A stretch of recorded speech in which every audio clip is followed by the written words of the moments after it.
Hey, welcome back to the Break Room Podcast. Take Deja vu over Take here. two. Oh, my God. As I said before, Joe was not able to join us tonight, but he's replaced by my favorite superhero, Thor. And as I was mentioning before, this figure is made by Mafex, which is kind of on par with the SH Figure Arts figures with the superposability, the attention to detail. They're more expensive than your average figures. It's a $100 figure. But shit. It comes with like a hammer that can hang on his belt. There's like a swinging hammer motion thing. Swing. They're on the 6-inch scale, and Switch. I have a bunch of swinging. This is the only Mafex. No, I got a Mafex Batman as well. They also make DC superheroes. I'm Batman. They make a lot of stuff, Mafex, but no, it's a good one. You would like the Mafex Iron Man figure that they came out with. That's really detailed. That's what I was thinking when I was looking at it. I was like, oh, it probably has all the cool accessories and helmets. Fuck. Oh, it's insane. Fuck. But I got the SH Figure Arts Star Wars figures, and those are some of the best. They are the best Star Wars figures ever made. I mean, really? The Han Solo looks like Harrison Ford. The Luke looks like Mark Hamill. Like, it's fucked. I feel like with the Star Wars stuff, too, it's always been kind of, I don't want to say on the cheaper side, but just like, the the original classic line was literally, there was no joints in it. And they kind of stuck with that because it became the classic style and almost the G.I. Joe style. Well, now that Super 7's coming out with all those figures. Like everybody looks like vintage Star Wars figures now, so this way they all fit in together. But I wish there was like a resurgence of the 3 3/4-inch G.I. Joe figures, because at least they had posability. They had joints on their arms and elbow bolt. Well, that's the original G.I. Joe. Right. With the kung fu grip and all that shit. That's a 12-inch doll. That was meant to be like boys Barbie. $1 Million Man and all that. Or $6 million man. $6 million man. The Big Jim was Mattel had put out, and then they took a lot of those characters and repurposed them for the He-Man line. Question: Who played $6 Million Man? Oh, fuck. I know his name, too. I'm trying to think. Lee Majors. Lee Majors, that's what it is. Good talk. See you out there. Yeah, I actually met Lee Majors. He was at... Get the fuck out of here. Really? What the fuck? And the Bionic Woman, yeah. What's her name? Lindsay Wagner. The two of them were at Eternal Con last year. Where are all your autographs? Shit. How are they? I have them in milk crates. Milk crates, you fucker, man. I gotta get a book or something. A book. I want to put them on the walls. Well, yeah, where? I know. In it's the terrible. No wall space. There's no floors. The museum. The museum belongs in a museum. So do you. Throw them over the side. Belongs in a museum. Yeah, I got a fucked up collection of. Oh, I think your beer is rolling over there. Did your beard fall on the ground? Wow. Full beer or empty beer? It was full. It's open? No. No. But if you open that now, it's going to be all over the place. Yeah, it's not getting open. Show them what you're drinking there, too, Vin. Oh, yeah. This is a show favorite, El Segundo, Broken Skull, Stone Cold. Skull Ranch. What? Probably have about Drinking 4 beer. of these tonight. What? What? American lager. What? It's like a creamy lager. What? Highly recommend, though. This is actually great beer. Fantastic. Yeah, Very palatable. Really enjoy the lager. The IPA, I'm not a fan of IPAs. I think IPAs taste like fucking pennies mixed with fucking pool water. They're disgusting. Pennies and pool water, IPAs. I love it. Too strong. Gives you that. Yeah, that's like putting too much fucking chocolate syrup in chocolate milk, or putting too much iced tea mix in iced tea. It's like there's a reason why there's a blend. My taste buds are dead. You know what I mean? I've been smoking for 20 years and shit, so I need a little fucking oomph sometimes. But no, it's not for everybody. IPA is fucking... Actually, recently, Joe's got me back into creamy fucking pints. Drinking Guinness Stout. Love it. Oh, God, it's so good. I do love Guinness. Guinness is great. It's like, I know it's heavy, but it's not like some of the thicker stouts that you can get. It's very, very, very drinkable beer to me. After about 4 of them, though, I'm full. Yeah. A little too much. Yeah, those sit heavy in your stomach, but they're good. They're very good. And that technology they put in the cans and shit keeps them fresh. And all Technology recharged. Well, speaking of technology recharged, I think we've all been scratching an itch. We're back on our multiplayer gaming shit recently. Yeah. We finally have a game we can play together as friends and not really ironically not enough. argue too much. You know, Well, yeah. it's not compared to other games. We're good. It requires such focus. So we're playing Xbox. We're playing Xbox PC. We are playing PC, actually, funny enough. All three of us are on PC playing Sea of Thieves. Oh, what a game. Dude. What a game. You know, and it stood the test of time because Vin and I have been playing Sea of Thieves since like 2020. It's been out for a while now. It's been out for like 20. It felt like a beta almost when we first started playing the game. Definitely. And now with some of the stuff that they've added, and if Quality you of guys played life. before but haven't played in a while, they've added these like sovereigns where you can like sell all the shit that you've looted to one guy instead of having to run out to each different faction, like selling the damn skulls and the. They've streamlined the thing. They've added so much content that now that they can now streamline all of the objective shit, you know, because obviously it's a pirate game. It's all about loot. It's all about the booty. Give it a loot. Give it a loot. You're going on, you know, fantastic voyages. It's a big, and it's all almost MMO style. You're in It's a big PvP. first-person pirate-style adventure game where you're sailing ships and picking up missions and raiding tombs and interacting with pirates on the seas, and there's other players, and it's all PvP all the time. But it's an even playing field. The only thing that makes you better is experience. You don't get more powerful cannons. You don't get, you know, anything that you buy in the game is all cosmetic, purely cosmetic.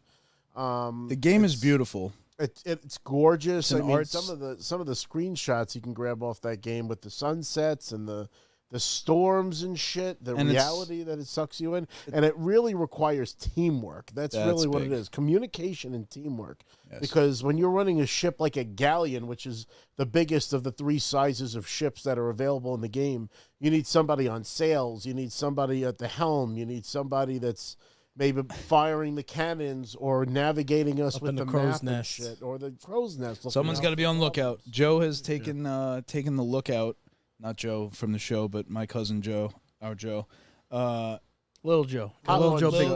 Big Joe, yeah. But I don't want to call Joe Big Joe because that'll fucking... stroke his ego a little too much. Yeah. So, Fat Joe. Ooh. Yeah, that'll... I just meant the rapper, but you know, that'll rile him up.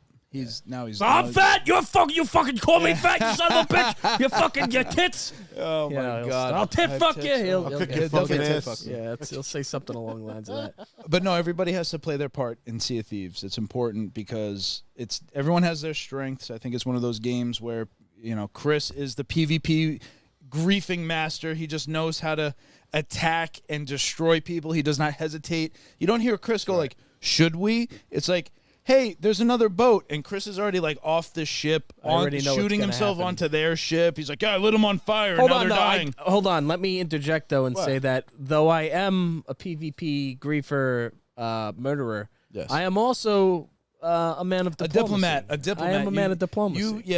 Yeah. I'm always like, I got my guard up. I always feel like everyone's trying to fuck us all the time because they usually are. The guns are always up.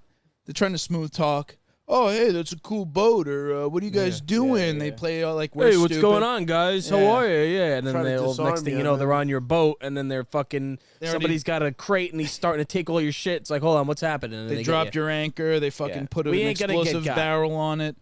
It's such a dynamic game because the mechanics of it are almost like simple. I don't know. Everything is very simplified, but because you could be creative, what you can do with really everything. Fuck somebody over on the sea, yeah. I've seen, you know, first hit them with the ballasts and take out their masts and shit. That happened. That happened to us. We survived it though. We survived the onslaught the other night. Oh my God! Well, hold on. I want to before we continue with Sea of Thieves. We do have a lot of action going on in the comments here. So we have Corey TV 414 says hello. I did not make this song. Sorry, Phil. Awesome seeing you and Rob at the night lift of the Brooklyn OLMC. Oh yeah, the Lady Mount Carmel feast in Brooklyn. Oh, is that what it was? Yeah. Where's the crown? Yeah, exactly. Where's the crown? There actually is a saint statue and everything. There's the Lady of Mount Carmel statue, and it's like over 100 years old because my brother has a picture of that statue from like 1912. Like, it's insane. Yeah. Oh, that's cool. So, yeah, Corey, got to meet you there. Really awesome. We got some comments on the silk shirt. That's absolutely right.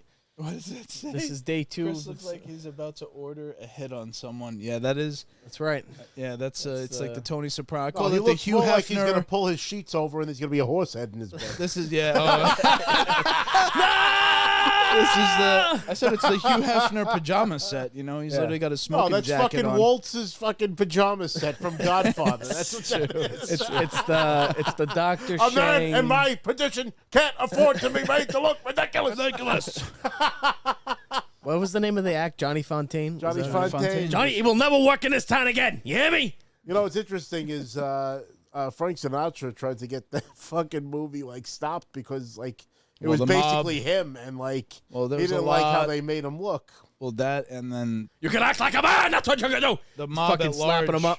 was not happy with the production of that movie. It's actually something They made a whole unveiled movie about it, right? under the TV show from Paramount. Yeah, I forgot what the name of the show Offer. was. Oh, The Offer. Yeah, Great show. It was good. Very informative, and yeah, that movie was always marred in in controversy. And the only reason it got made was one of the bosses of the Five Families actually became friends with the producer. Yeah, it was it Columbo? Yeah, and then he ended up getting shot later on. Yeah. And the producer of The Godfather got caught in kind of like a little bit of a thing with Crazy Joe Gallo. But anyway, we're way off base. The Godfather pajamas are definitely something. Yeah, man. You should see. I got another one. I'll wear it next week. I'm waiting for it in the mail. It's next week I won't be around, so you'll have to do it remote. Be the week after. Or we might do some gaming next week. We'll see. We will be down Rob. It's like the last week. Nobody's going to watch. Yeah, next week I'm going to be flying to Texas for Super Anime Fest, RGV Super Anime Fest. You're going to be in Harlingen, Texas. deep in Texas, man. You're down Not the only border. deep in Texas, in deep August, so it's going to be fucking hot as shit. Very hot. Welcome to the I'm desert. going to be dying. I'm going to have to put SPF 1000 on at all times. When I looked up where the place was, it's Terminated.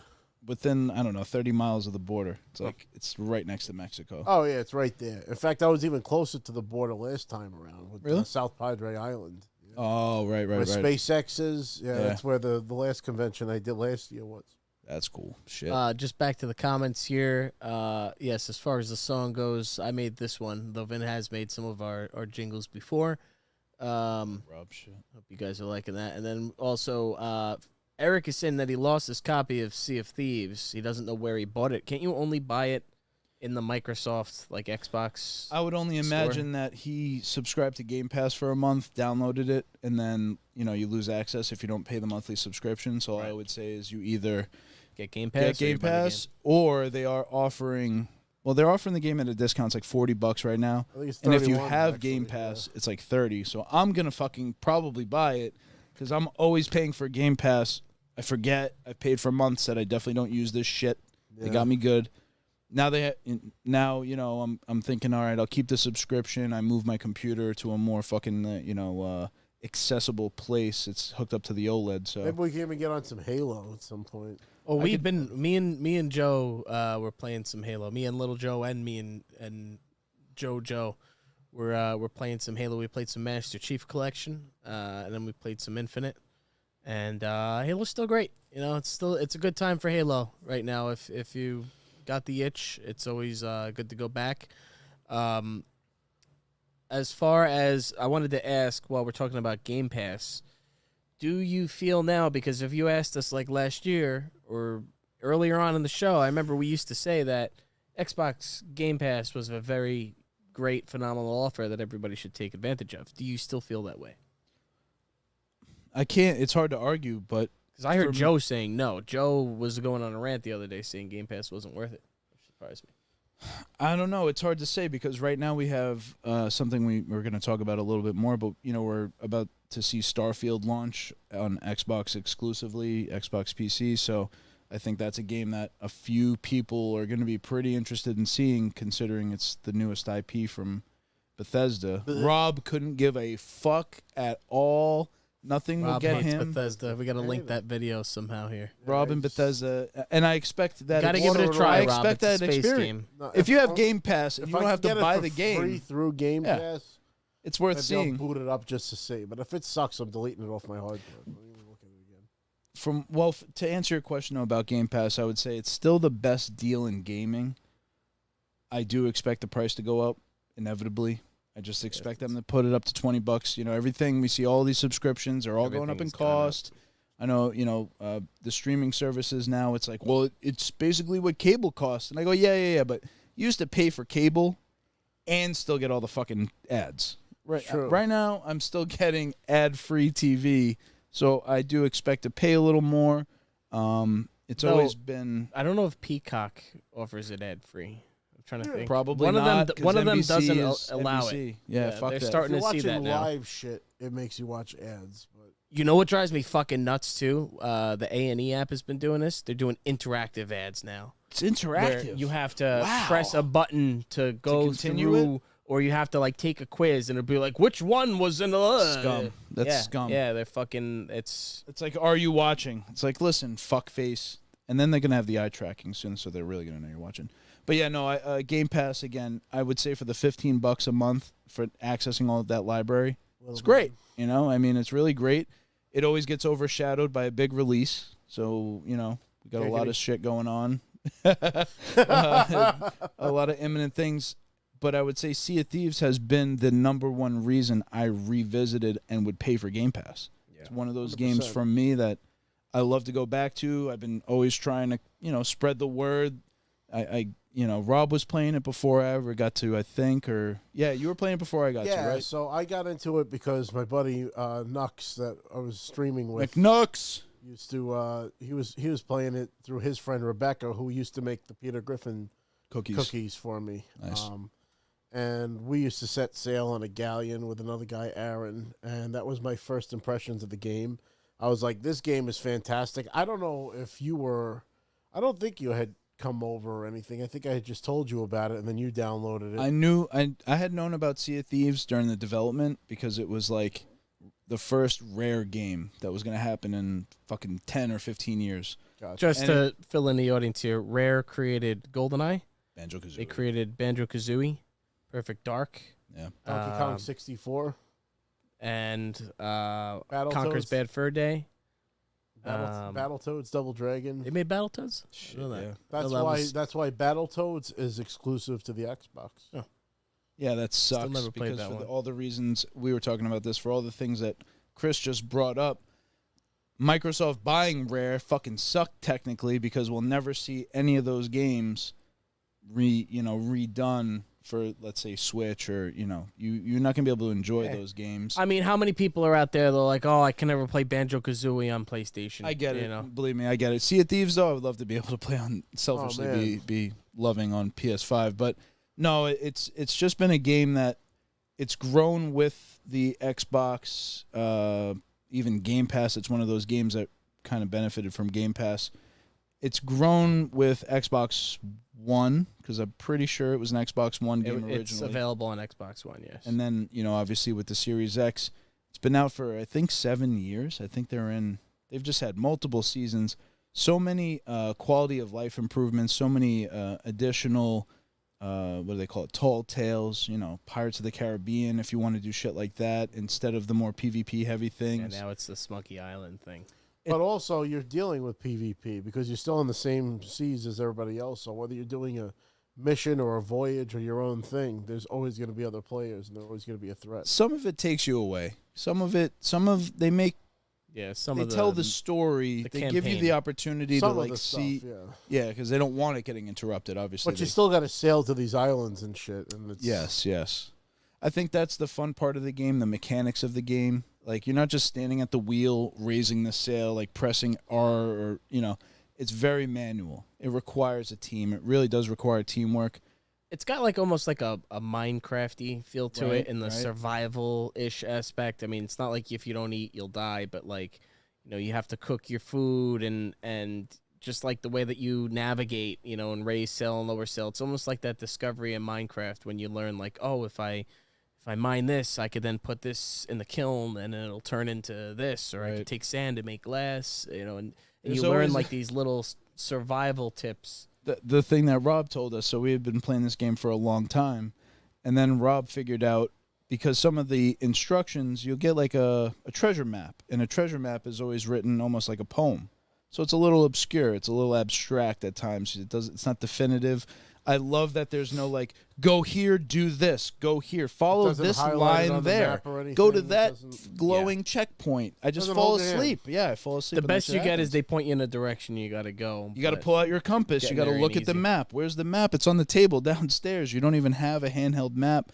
It's like, oh, wait, Chris is standing by the map. Hey, Chris, where's this? It's like it requires the teamwork because it's so, I don't know, manual.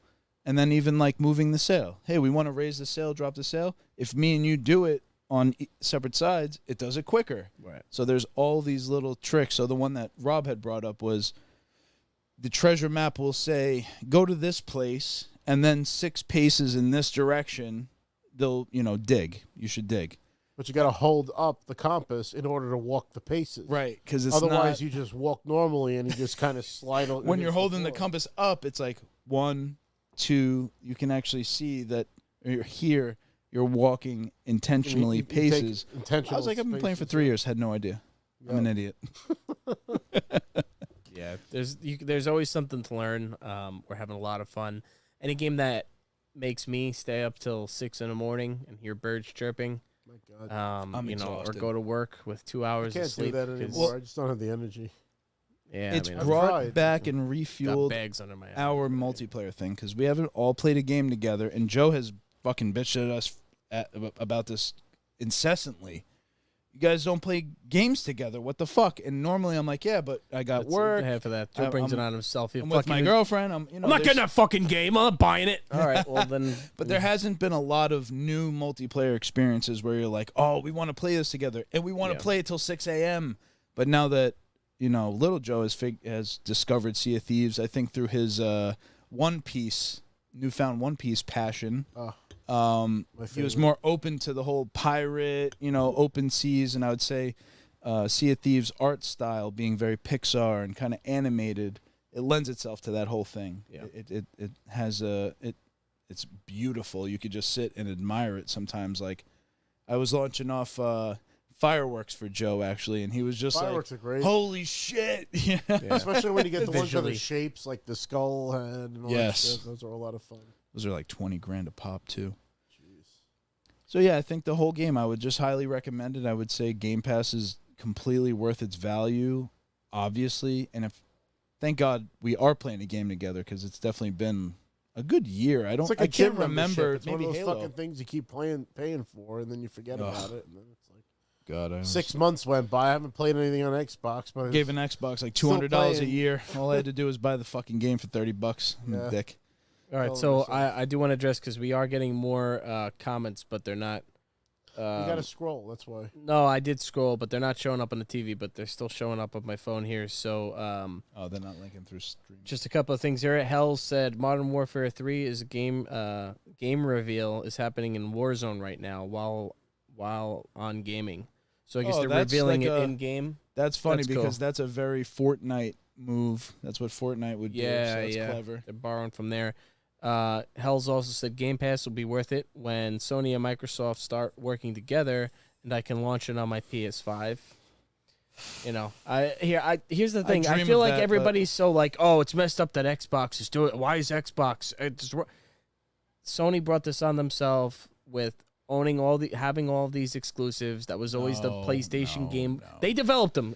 Don't get me no. That's different. The Sony fandom became very toxic, and it was all, we have all the titles. We got Spider-Man, we got God of War, we got fucking this, we got that, and that was the narrative consoles. During these console wars was, well, if you want if you want to play Spider-Man, if you want to play God of War, you got to have a PlayStation. Now Xbox is playing that game too. So I understand why they're doing this. They're not creating their own titles. They're just buying all these other studios. Whatever way they got to do it. Microsoft has a bad habit of fucking getting things and acquiring shit and starting ideas and then letting them die. Cortana, AI, fucking... There's like a million fucking things you could name. The things that keep Microsoft alive right now, Office, Windows, and Xbox. Those are like their 3 big brand things. Right. Azure Cloud is their that's like a big part of their business now. It's all based cloud-based, infrastructure-based. They have a terrible habit of getting into things and not fully committing. And that's my worry. Yeah. Hey, let's buy Blizzard. Let's buy this shit. And then eventually they implement rules that mean they lose talent because it becomes stiflingly corporate. And they're like, you lose all your good people. Your artists don't really respond to that. They want to get out. They want to go do something new and innovative. So they leave. And then you just end up with EA fucking Madden every year. You just end up with re-released bullshit. Right. Rare is an example where I feel like they haven't done that. They haven't forced Rare to make games incessantly and come out with bullshit. And you'd hope they would, be hands off. But we are evolving because now everything is like, HBO versus Netflix versus Apple TV. The content wars. It's the same thing because, to your point, got to play the game. To Hell's point, this shit might all end up on your iPhone or your fucking iPad. You could just subscribe to the service and play with any controller, and we might be heading that way because at the end of the day, it just becomes... If there's a definitive winner to the console war, then... But streaming is also shown I see that happening. Not profitable. Disney's fucking having problems. Everyone's having problems. There's a content glut. There's just too much of it. And now they're kind of backing off. They're canceling lots of shows. Obviously, the writer's strike and all that shit too. But I don't know if it's healthy that they go to this Game Pass style because does it diminish the quality of the game? Because, to a game studio like Rockstar, they came out with one game 10 years ago and they're still living off it. Yeah. And that allows them to make the next one that is possibly the most hyped game of our lives. I don't think there'll be a more hyped game. I do but prefer because a of game. the lack of releases, they have more time to develop those games. Right. Just like Sea of Thieves with Rare or get Grand Theft Auto. Perfect it. Grand Theft Auto 5, they've hit their pinnacle. There's nothing more we can get from it. And every time I go on it, I'm always impressed. I'll tell you. They always shut us up and add something more. Like, wow. I want to get back to some of the comments on here. While you were talking about what keeps Microsoft alive, Phil said the United States government also keeps Microsoft alive. Nachos Napples said, how about you talk about how they're monopolies and they're both fucked up, especially Microsoft, which I think you did a pretty good job at doing that there, Vin. But yeah, I mean, yes, they are both mega conglomerates, but and you'll start seeing that with the streaming. Here's the services thing, too. There'll be monopolies with them eventually too. I mean, they already pretty much are. It's already like it's not a monopoly, but there's a few. There's like they're starting to converge. 3 or a lot 4. of them are starting to converge, and they're also always constantly raising prices. Those cocksuckers. But you got to hope that there's going to be a new disruptor that pops up, just like Netflix was a disruptor. You got to hope there's going to be some new disruptor. Phil mentioned with Sea of Thieves that the water looks fucking sick too, which it's the best water physics. Water. Yeah. Don't know how they did it. There's probably a whole thing about how they even did that because most games the water is the problem, or it's the thing that the game isn't based around, so they don't invest in that because it requires so much.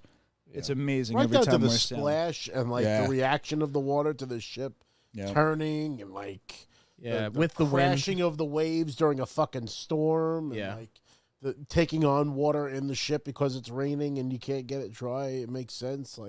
The game is immersive because of those things that you're saying. It's actually we keep saying you get on this game and 4 or 5 hours goes by. And I think that's because the immersion is so good and is so consistent. You're never taken out of the game. Yeah. You're never able to really.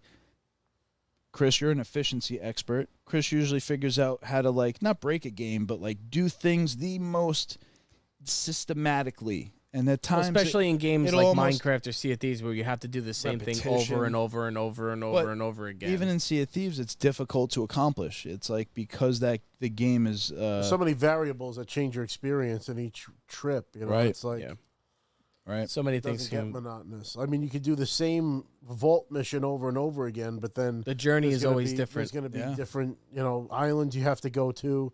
There's going to be different shit in the way. There's these Reaper ships that are fucking everybody up. There's always something out in the distance. Fuck, are they going to start following us? Now they're following us. They're turning. They're turning, bro. Run. We got to go. You have to formulate plans on the fly because, fuck, now I have this vault key. If they take us out, do we drop off somebody on an island and fucking dig it, bury it in the ground? And I want to tell a story. I don't know how good it'll translate on the show, but at some point we all hid that key. Every one of us Yeah, we hid did. or That fucking retrieved That was that the first key one to night. put it in the ground. That was pretty clever. That was clever move. Very long story short, you do these quests to get these maps. Don't even go that far. So that you can find a key, and this key. So it takes about 30 minutes or so to get the key, and this key can be used to open up a vault with a lot of treasure inside of it. And you want treasure, so you can buy cool shit. And so we have this key, and we're heading to an island, and there's already we get there, and all of a sudden a boat pops up, and we're like, fuck, they're gonna attack us. We hide the key, and it's these little nerds. They're like, hey guys, we're friendly, we want to join up with you. I go down the boat, I'm ready to like start throwing fire all over their boat. I get on their boat, and they're like, hey, wait, are you guys a team? You want to join up? And I'm like trying to parlay with these guys. Meanwhile, little Joe fires a cannon at them, and they're like, we're friendly, we want to join up, we want to get the skin. So we end up realizing we can trust these guys because they're nerds. And we're like, all right, we have the key right here. We're going to go in the vault. We go in the vault. We loot. We're about to go into the vault, and then another fucking boat attacks us. We have to hide the key again. It turned into an hour-and-a-half battle where these guys were chasing us, and we had to hide the fucking key and go back for it, and we got chased by another group of guys. And eventually, after running for like an hour and a half, we hid the fucking key, and we fought these guys heads on, and we fucking burned their boat down. And it was a story. That was the thing. The journey is the reward. The journey was the reward. At the end of it, we made like fucking $20,000, which in the game was nothing. But the payoff that we never got fucking sunk. That was the real win. The fact that the bullshit yesterday. So there is one thing you're gonna want to keep an eye on if you do buy a ship in the game is to make sure when you load in, it is indeed your ship and not like just one of the random ships that spawn, because you can't use the Sovereign unless you captain the ship, unless you own the ship.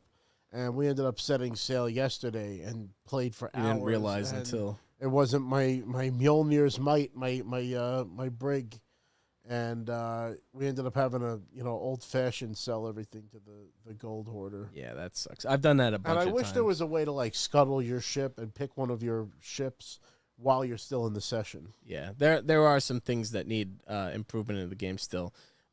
Still got a lot of comments here, though, I want to address. So Clemente said, why do you look like... Oh, yeah, that was my next one. Why do I look like Ebenezer Scrooge? Ebenezer Scrooge? Hot topic, Ebenezer Scrooge. It's what a real man looks like. He's going to break out Joe. his fucking his chest hair for you on the show. Chest hair, I'll pull it out for you.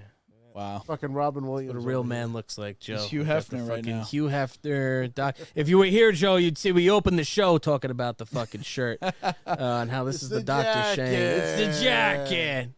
All right, that's right. One day this show will be farting through silk. All right, so still getting back to some of these comments here. Hell's made a good point. He said that Harry Potter, Star Wars, what was the name of that game again? Jedi Survivor. Zelda, it's been a solo season. There has been a lot of solo single-player campaign games, which is nice in its own way, because it started to feel like there was too many multiplayer. Everything was free-to-play multiplayer. Yeah, but at the same point, I don't know. It just feels more real to me when it's a multiplayer game. It's great to be able to like Sea of Thieves is great for that. You get 4 people together, and just fuck off and have a good time.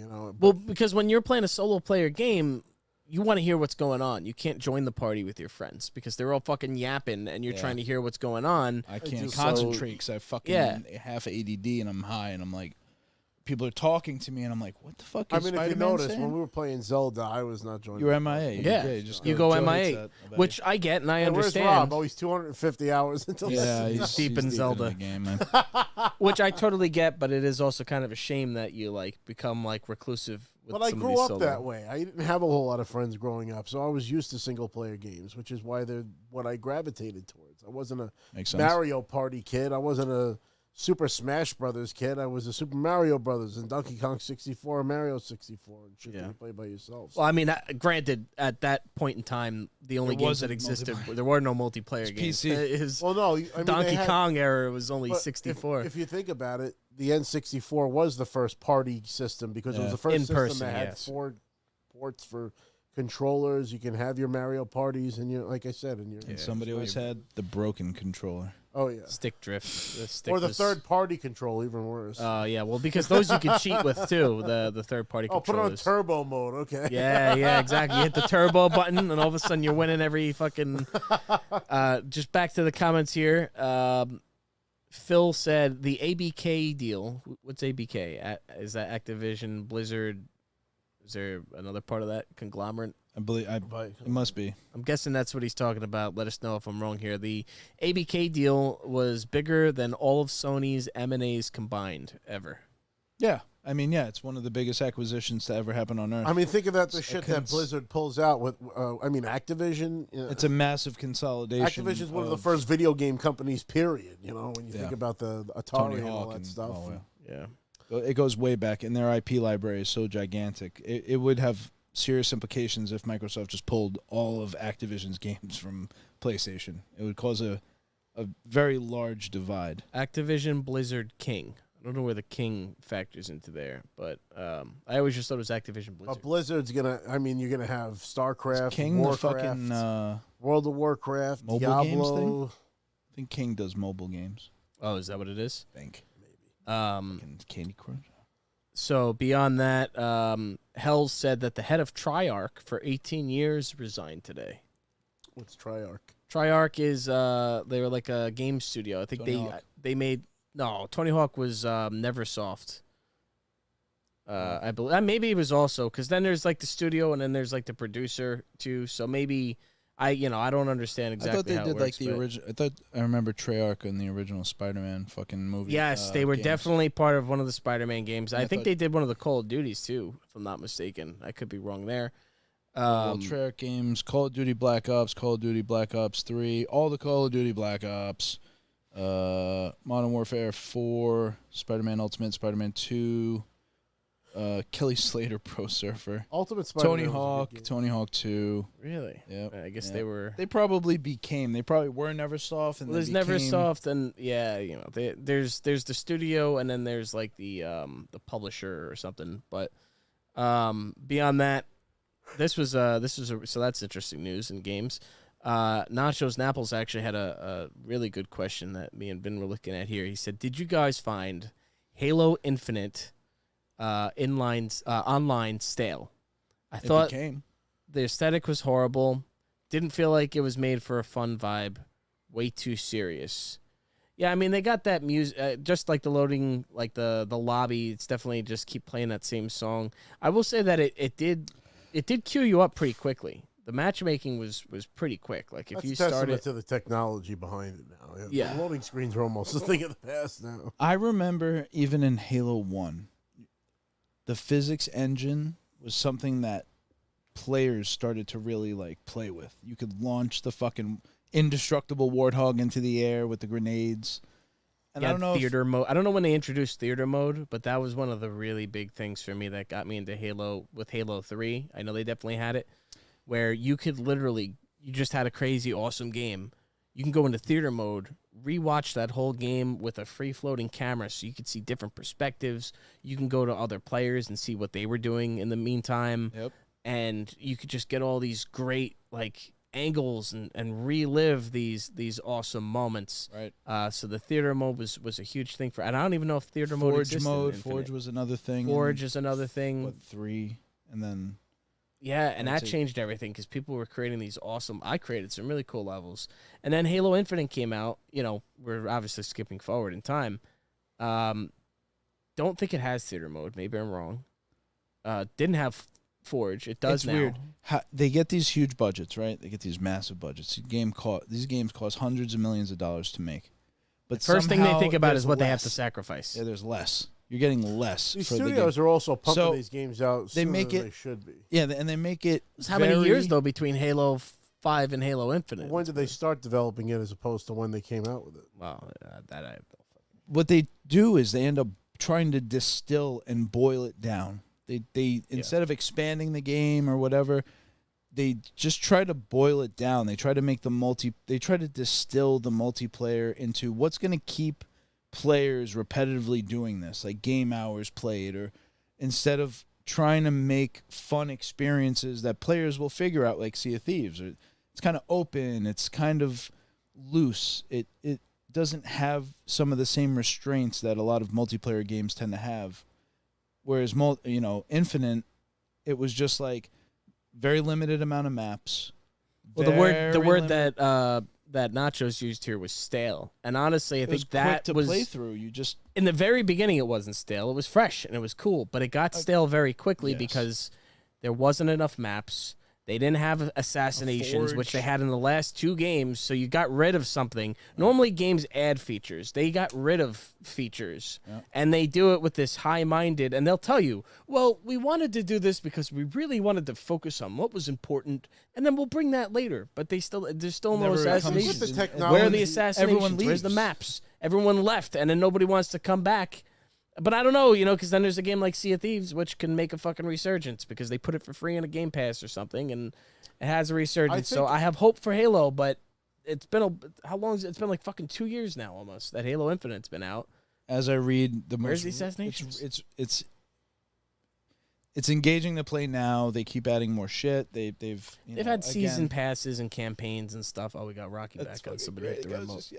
Hit the remote. Whatchamacallit? I didn't hit anything. I think it just timed out. I think your airplay timed out. But I think that with the changing technology and with the social media age and with like just the general way people think today, things get repetitive and old very quickly. Yeah. When you think about when we were kids, how many times did you play Super Mario Brothers? The same fucking game over and over. There's no change to the game. There's no DLC. There's nothing. Yeah. And you just kept failing until you beat it. You know what I mean? People stuck with things longer. I think that like things just get old faster, and our waiting for the next thing. Is constantly being pulled in so many directions. It's like, well, if I'm going to dedicate my attention at this, then it really has to grip me because there's a million things vying for my attention right now. When I'm playing Sea of Thieves and we're sailing along, I'm going to check my phone and look at my notifications and shit. My mind's always fucking doing something. And half the budget of like these movies, these big games, half the budget is marketing. It all goes to like a marketing. Well, that's thing. It's how do I grab people instead of writing a good movie? It's like, how do I get people to sit here? I don't give a fuck if it's a good movie or if they enjoy it. How do I get asses in seats? And they're thinking of it in that light, as opposed to writing a genuinely good fucking story. It's why things like Minecraft and Roblox and these like indie small team, they're innovators. They're able to innovate. A skunk works, it's usually called. Like, it's a small team. It's 20 guys. They don't have a lot to lose. Their job is to find the cutting edge of what they would find fun and then explore that more without any like limits. Like, what are you guys doing? Where's the next game? Where's the next thing? So I feel like you're always going to go through that phase of the innovator, the acquisition, and then the stagnation. And we're going back, like we're waiting for the next innovator. I don't play Roblox, but it's the biggest thing since fucking Minecraft, from what I understand, when it comes to young kids. Or even something like, imagine spending millions of dollars to develop a game and then fucking you get outdone by Among Us. Right. You know what I mean? That's a good point. Us is a fucking Which is a great game. Or was a great game. My girlfriend's still addicted to that game. Really? Oh, yeah. Plays it every day. I mean, I got dragged into it. It wasn't like my favorite. I preferred to die in the game because then at least I can phase through walls as a ghost and finish my shit anyway. But to get back to that question, yeah, I think Halo got stagnant. They didn't do a battle royale, which seems to be the standard right now of what multiplayer is. Fun. What's drawing multiplayer, people in. Of course, you want that competitive, balanced edge. The other thing about like Halo is I'll always give it a chance because I love the world and the universe and Master Chief. So like, yes, any opportunity to try it. And that's the part that always hurts because they're taking advantage of that. They're like, oh, yeah, you love Master Chief, right? Well, you're going to give us a few months of game Welcome pass. to Star Wars, It's right. We're always getting hurt. Marvel, we're rocking Marvel. Oh, you right love now, Star Wars? We're going to put out fucking 6,000 movies. Yeah. Like maybe 3 of them are going to be good, and that's about it. You know? We're going to try to just... In games, the thing, and seats. What they're doing in games to keep them fresh is they just add skins of other, like, oh, I can play as fucking a Ninja Turtle in Fortnite. And suddenly people are spending their money. So that was another thing I wanted to talk about. So fucking Street Fighter has the Ninja Turtle skins. Not even that you're playing as the Ninja Turtle. Yeah, you mentioned this. They don't have their own sprites or anything. just a costume on a created character, and it's $15 a skin. To have all 4 turtles in your game, you got to spend $60, which is the retail of the fucking game itself. Like, what? They know people will do it. They get over. I bought Homelander on Call of Duty, and I still haven't even played with him. Did you know that Homelander and Omni-Man are both going to be in Mortal Kombat? I mean, that's awesome. Isn't that insane? I've wanted to see them fight forever. And I'll fucking buy anything Homelander if I see it. That's how they get you. It's the same thing that these fucking Funko Pops do. Is they look like shit, but then you see one where it's like, oh wow, that's so like random, and like I gotta have that because I love that guy. That you're wasting your money on the same recycled crap. Mini Funko Pops. They've already been doing that, haven't they? No, they're in the box and everything. Yeah. And people, well, now I gotta get the small version of the fucking random. It's you know what else? Literally, those the Beanie soda Baby pops. Have you seen those? They come in like soda cans. Right. And they're like trying everything. Statues of a different style, and it's dead. Oh, hey, at least that's something innovative. But some more. We'll get a lot of action in the comments here, and that's why we love doing this live. Is that we can make do it live. Fuck it. Yeah, we'll fucking do it live. Fuck it sucks. Because you guys help us. You guys help fact check us from the dungeons here, which is one of our best fact checkers. Welcome back from the dungeon. He wants to be on the show. By the way, he shot me a message. He said he's. Once we figure out how to use that other service. When we do one of the remote shows, maybe we'll have him on with a remote show. Well, we got to get him on there. Oh, that'll work. Yeah, that's probably the easiest way to do it. Maybe when I'm in Texas, if you guys could set that up when I'm not around, maybe. Probably wants to be on here with you, too. True. I mean, Chris, it's not the same. So, and then from the dungeon asks, no Joe? No, we addressed that at the beginning. Joe is not here today. He's being extra cautious with everything that's been going on with our stop and start show here. Red versus blue. So that's what I wanted. So yeah, there was some comments. Red versus blue, which was that's old school. I always wanted Machinima, and that's done now, right? Is there any more new Red versus blue videos? Is that they kept going. It was Rooster Teeth, and then Machinima bought them, and they became part of that network. That was like peak internet shit. Machinima, they weren't shooting it in the game, right? That was like a software that allowed them to use the game engine to like. Yeah, like hack we were talking about with. I always wanted that. It's kind of like Forge / sprites, yeah. They figured out how to animate the sprites themselves. So, yeah, it was that was peak internet. That was when YouTube, everything was wide open. It was like still the. I was back in the Mila He, Mila Ho fucking days. Like that's some original old school shit. Fucking shiz. Fucking drinking out of cups. Oh, like a bitch. I was just thinking, fucking Mr. Walkway, walk up me. Mr. Balloon Hands. No way. It's a shame we don't. Yeah, right. Yeah, right. No that guy was from Long Island. No, was the lizard? Yeah, so his aunt apparently was a teacher in Deers Park School District. Jesus, really? Swear to God. Yeah, right. Fucking ridiculous. Yeah, right. Seahorse, seashell? Seahorse, sea hell? Hell's made a good point. He made a couple of good points here. So he said that they need to remake the Warriors game again, which I agree full-heartedly. Phenomenal game by Rockstar. Maybe they will. They're relaunching Red Dead, so maybe they'll relaunch some of the Rockstar old doesn't IP. have to do shit because it's not even Rockstar doing this stuff. It's fucking third-party fucking studios. So I met a few of the Warriors. They were at Eternal Con last year. Oh, that's cool. Yeah, that was great game. Really, really good game. One of the best Rockstar games there are. Which I want to see more of that because I mean, like we've just had Grand Theft Auto for the past 10 years, but where's the? I mean, we had Red Dead. I should not downplay that whatsoever. But we need Max Payne. We need a Manhunt. We need a Bully. We need Warriors. Where are these like other games? But I don't know when Take-Two like fully got involved or like when was Take-Two because that I think they were around for a while because I'm pretty sure I remember seeing Take-Two for a long time. Yeah, they've been. Because they're always on the intro of the games, I believe. But it becomes how much did those games you're saying make versus how much did Grand Theft Auto make? And then it's a self-fulfilling prophecy of shit when the most popular thing is what makes the most money because the company then wants that product. And it's like, especially Grand Theft Auto 5, they figured out how to turn that into a... Well, and they've made it, but the thing is everybody talks about it like it's so horrible, but I think it's great. That is not the same game we played Right. And that launched on 360. It's not even close. I mean, all you could do was like rob stores and fucking. You could barely do anything because the game was broken for the first 6 months. But I think I might have logged on day one. Like I did. That guy, and We then were like lucky. I was like, and this you kind of lost sucked, everything. and I never played again. some people lost everything. I loved it from the start, but there's definitely they've added. I a carried lot. my guy over like you guys from the 360 to the PS. The game that we play 4, now 5. is the one that they made a trailer for. You know what I mean? Like that's kind of what we've reached at this point. But yeah, it's a gift and a curse when a game becomes so popular because unfortunately, to make these games the quality that we expect, like the visual fidelity that we really truly want. We want everyone saying like GTA 6 is the next bar, allegedly. It's going to be the next visual bar. And they've always done that. Shitty. And when you want that, when you want 4K, 8 million pixels looking like you've never seen them before, it and fucking I think that's takes why 10 they years. saved their money, like not making a 6 in the interim.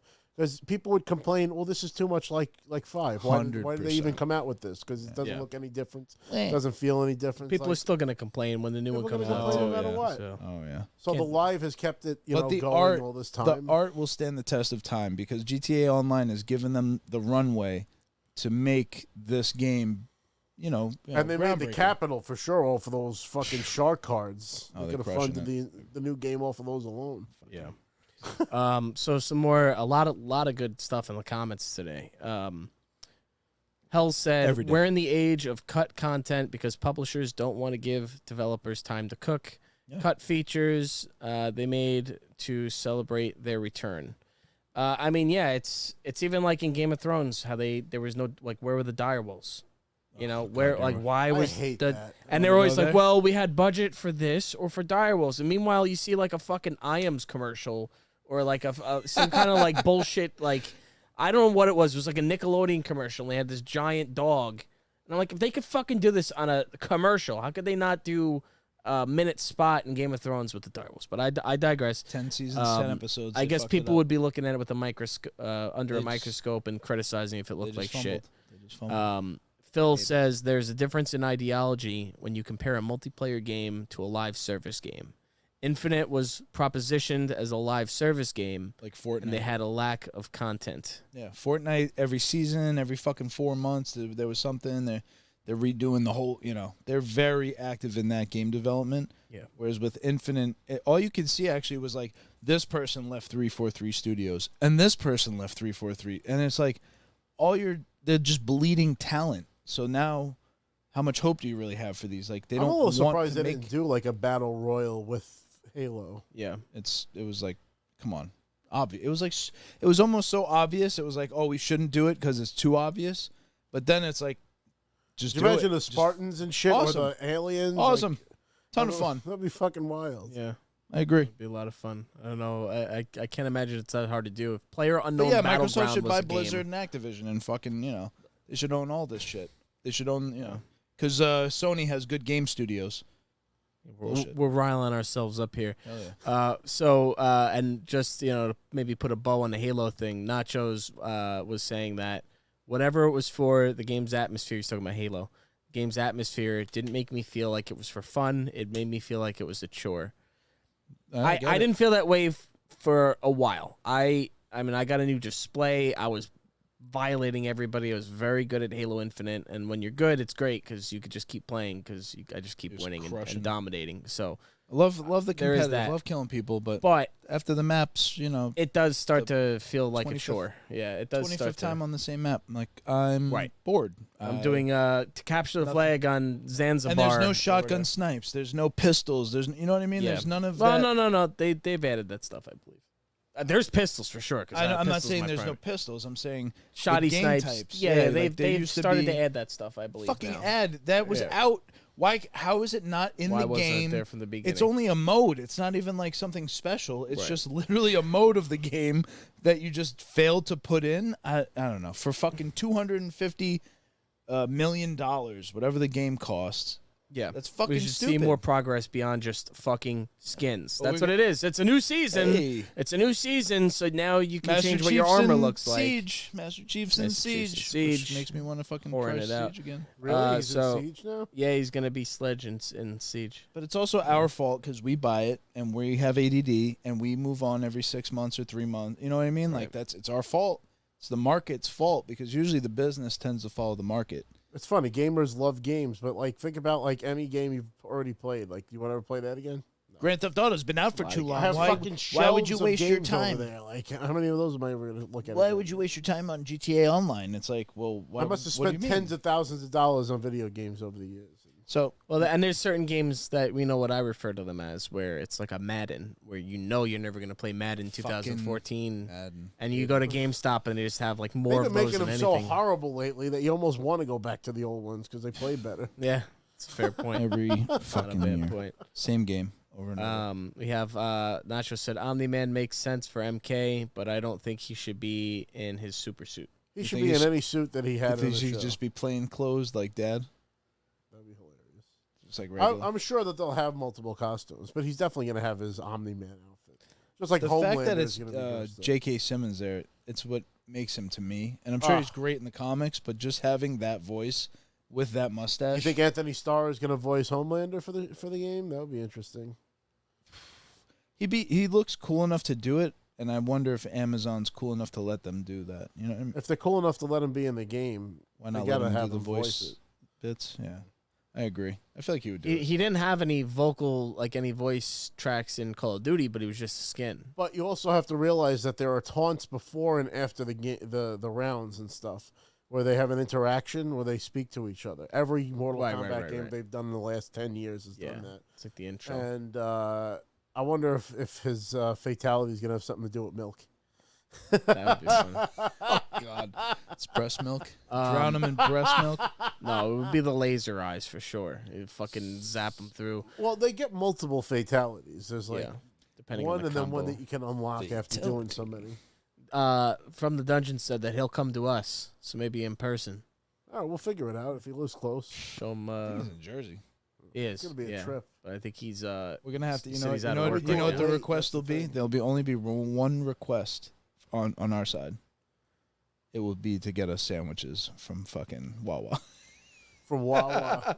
So yeah, but if you're coming from, if you're coming from Jersey, you just happen to drive by a I Wawa. found out about an Italian place that's down the street from the diner where Tony gets killed at the end of The Sopranos, and they make a Holston's? giant fucking mozzarella stick this big. And they Oh my said it's God, like really? the most tasty fucking mozzarella. It's a 1 pound mozzarella stick. That's disgusting That'd be and great fucked all up. at once. I I gotta take Sam there. Sam will love that. That's great. That's like her favorite thing. I sent it to somebody. I gotta find it. He said Nice. from the dungeon said he'll do it. He lives around the corner from a Wawa. By the time he gets here with those sandwiches, they're gonna be fucking They're worth it. Doesn't matter. What do you Throw mean? 'em in Fucking the toaster. 40 minutes. 40 minutes. Jersey? I don't know. It depends where he is. It's probably like Not 90. 40. It's probably, 40 nine- will it's get probably you to the 90 Bronx. minutes. It's An probably hour like an hour and a half. at least. Yeah, it's 90 minutes. I'll take a fucking And it's Italian and a meatball. That's fucking Italian. That's fucking Italian. Listen, I could get a great hero down the block, but there's just something about a Wawa sandwich. Always hits good. It's those breaded chicken strips with the fucking applewood smoked bacon, cheddar, barbecue sauce, and pickles. Love it. Jesus Fucking- Christ. Wawa, are you listening? Fucking, you could sponsor us. I would. Yeah. Oh, On the full size Wawa. hoagie This guy roll, already you knows know. the menu. What you got? You gotta get it. every time. Every time. Every I get time the we've same ever fucking been there. Every time I've ever sandwich. been with him, we go to Wawa. Creature of habit. Which then meant every time I went there, I go to Wawa. I've been to Wawa countless times, more so when I was younger, but I never remember them being known for like their food. I just remember them kind of being like 'Cause they don't- an alternate universe 7-Eleven. The touch It definitely A little is bit that. cleaner. Super clean, and they got the deli. They just got the deli. It's like it's way above a 7-Eleven. You know what I mean?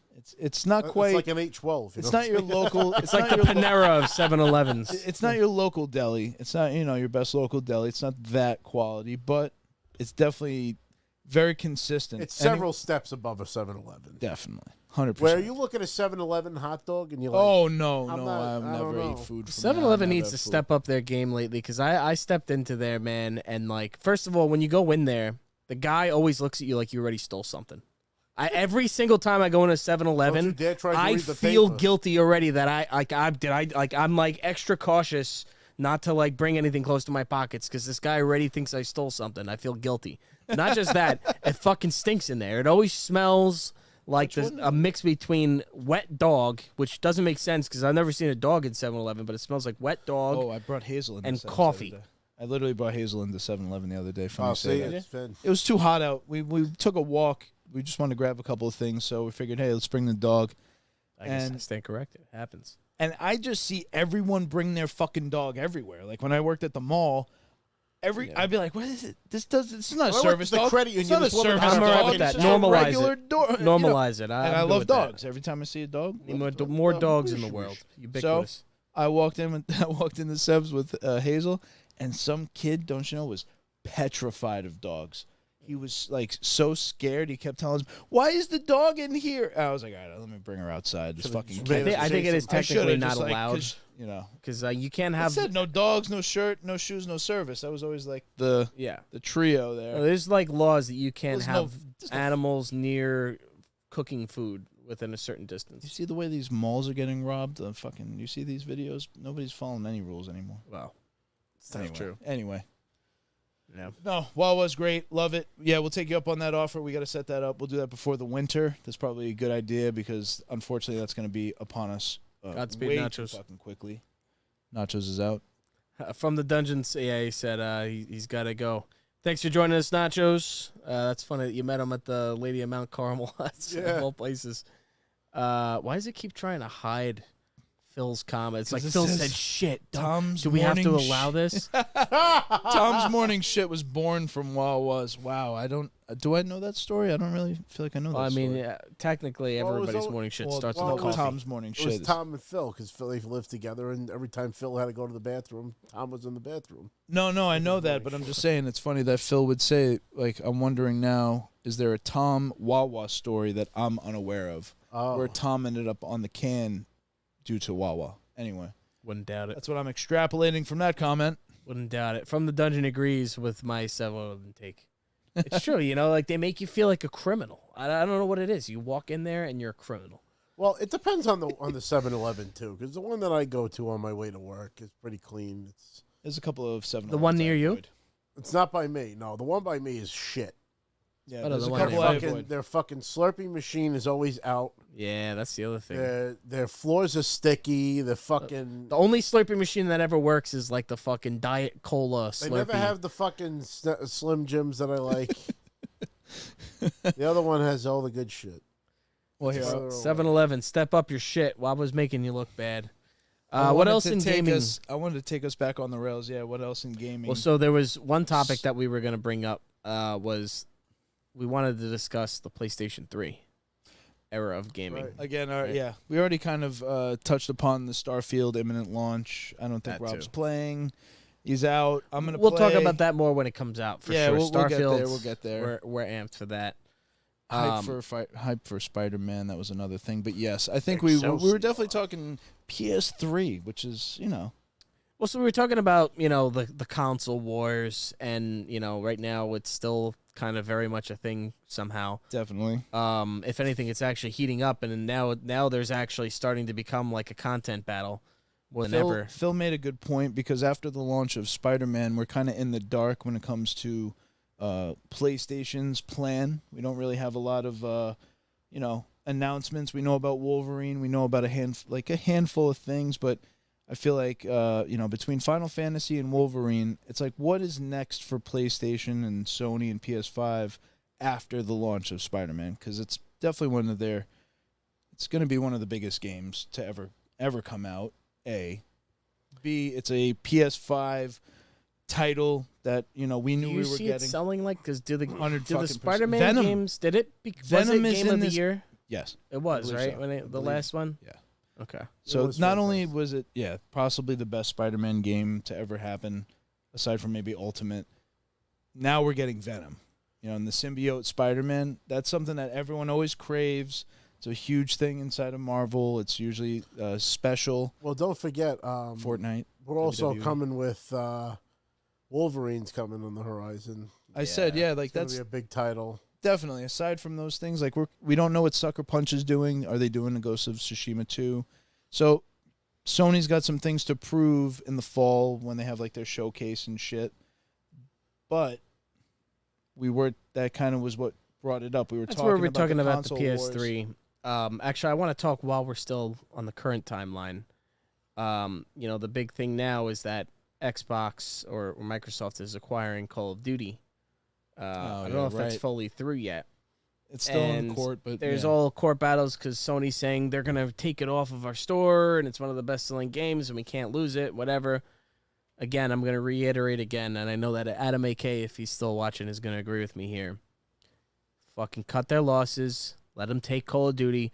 Fuck Call of Duty. How did Call of Duty become the gold standard for what makes a good war game nowadays? What the fuck happened? Call of Duty always fucking kind of sucked, in my opinion. I always hated Call of Duty. Call of Duty was a game for people that drank fucking Monster Energy drinks, named Kyle, that fucking punched holes in their fucking wall. So let me ask you something. If they take over Call of Duty, do you see PlayStation coming back with like a SOCOM? That's my whole. That's where I'm going with this. That's the wind up. What happened to the games like Medal of Honor, SOCOM? Fucking even Battlefield is like almost an afterthought compared to Warzone whenever it comes out. I think that's you just kind of cut your losses, bring back SOCOM, because there are tons of gamers that are waiting to come back to SOCOM. There are fuck it, just let them take it and make your own and make a better game and call it SOCOM and give us what we fucking want. I'm tired of Call of Duty. You know what Call of Duty did?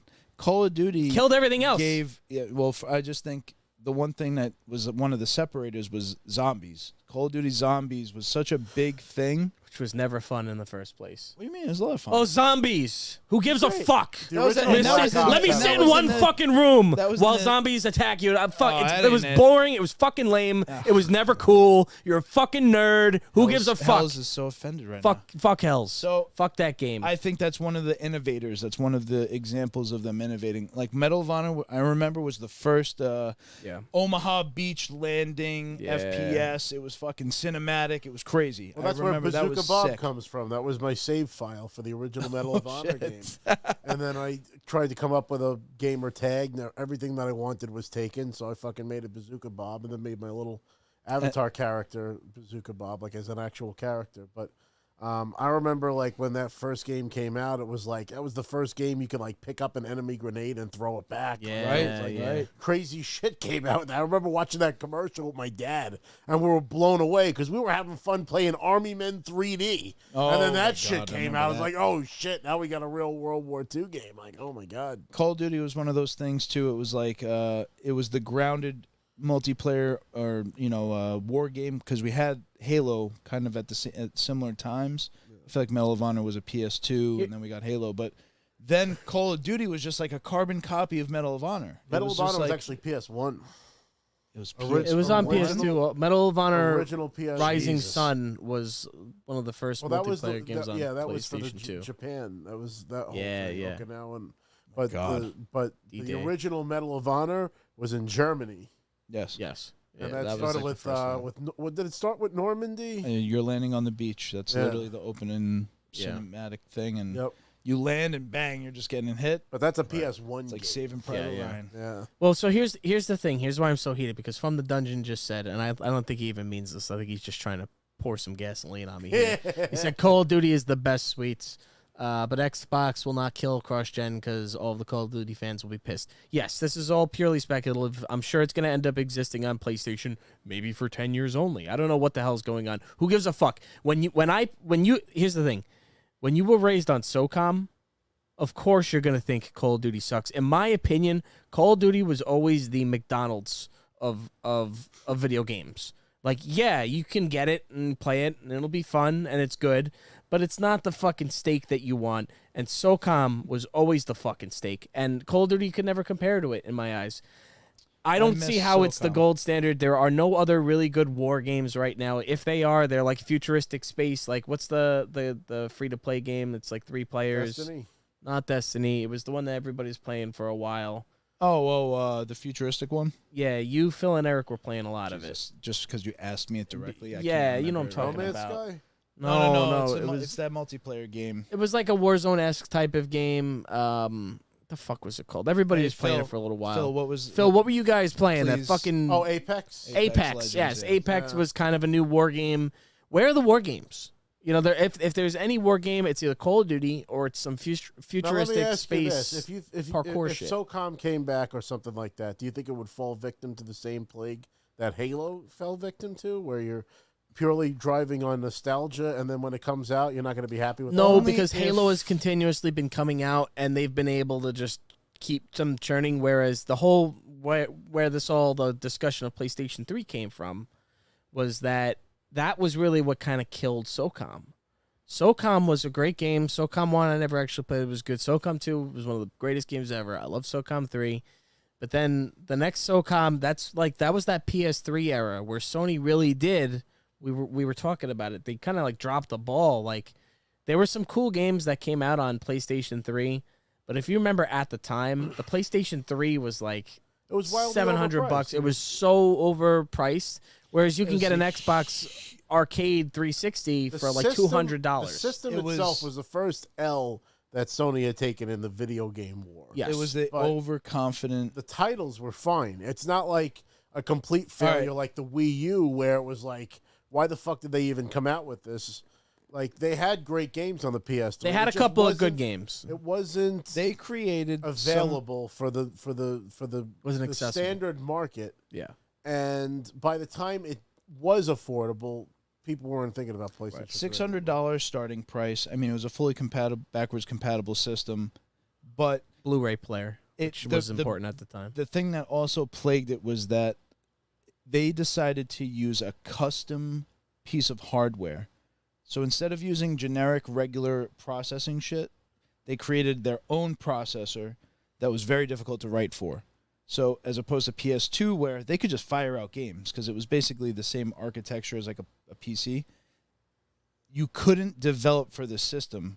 And the only games that really broke through were the first-party ones, like Uncharted, we were talking about. Metal Gear Solid 4, Guns of the Patriots. Yeah, God of War 3. God of War 3. We also got, what was the other Resistance, Fall of Man. Last of Us. Last of Us was a PS3. Infamous.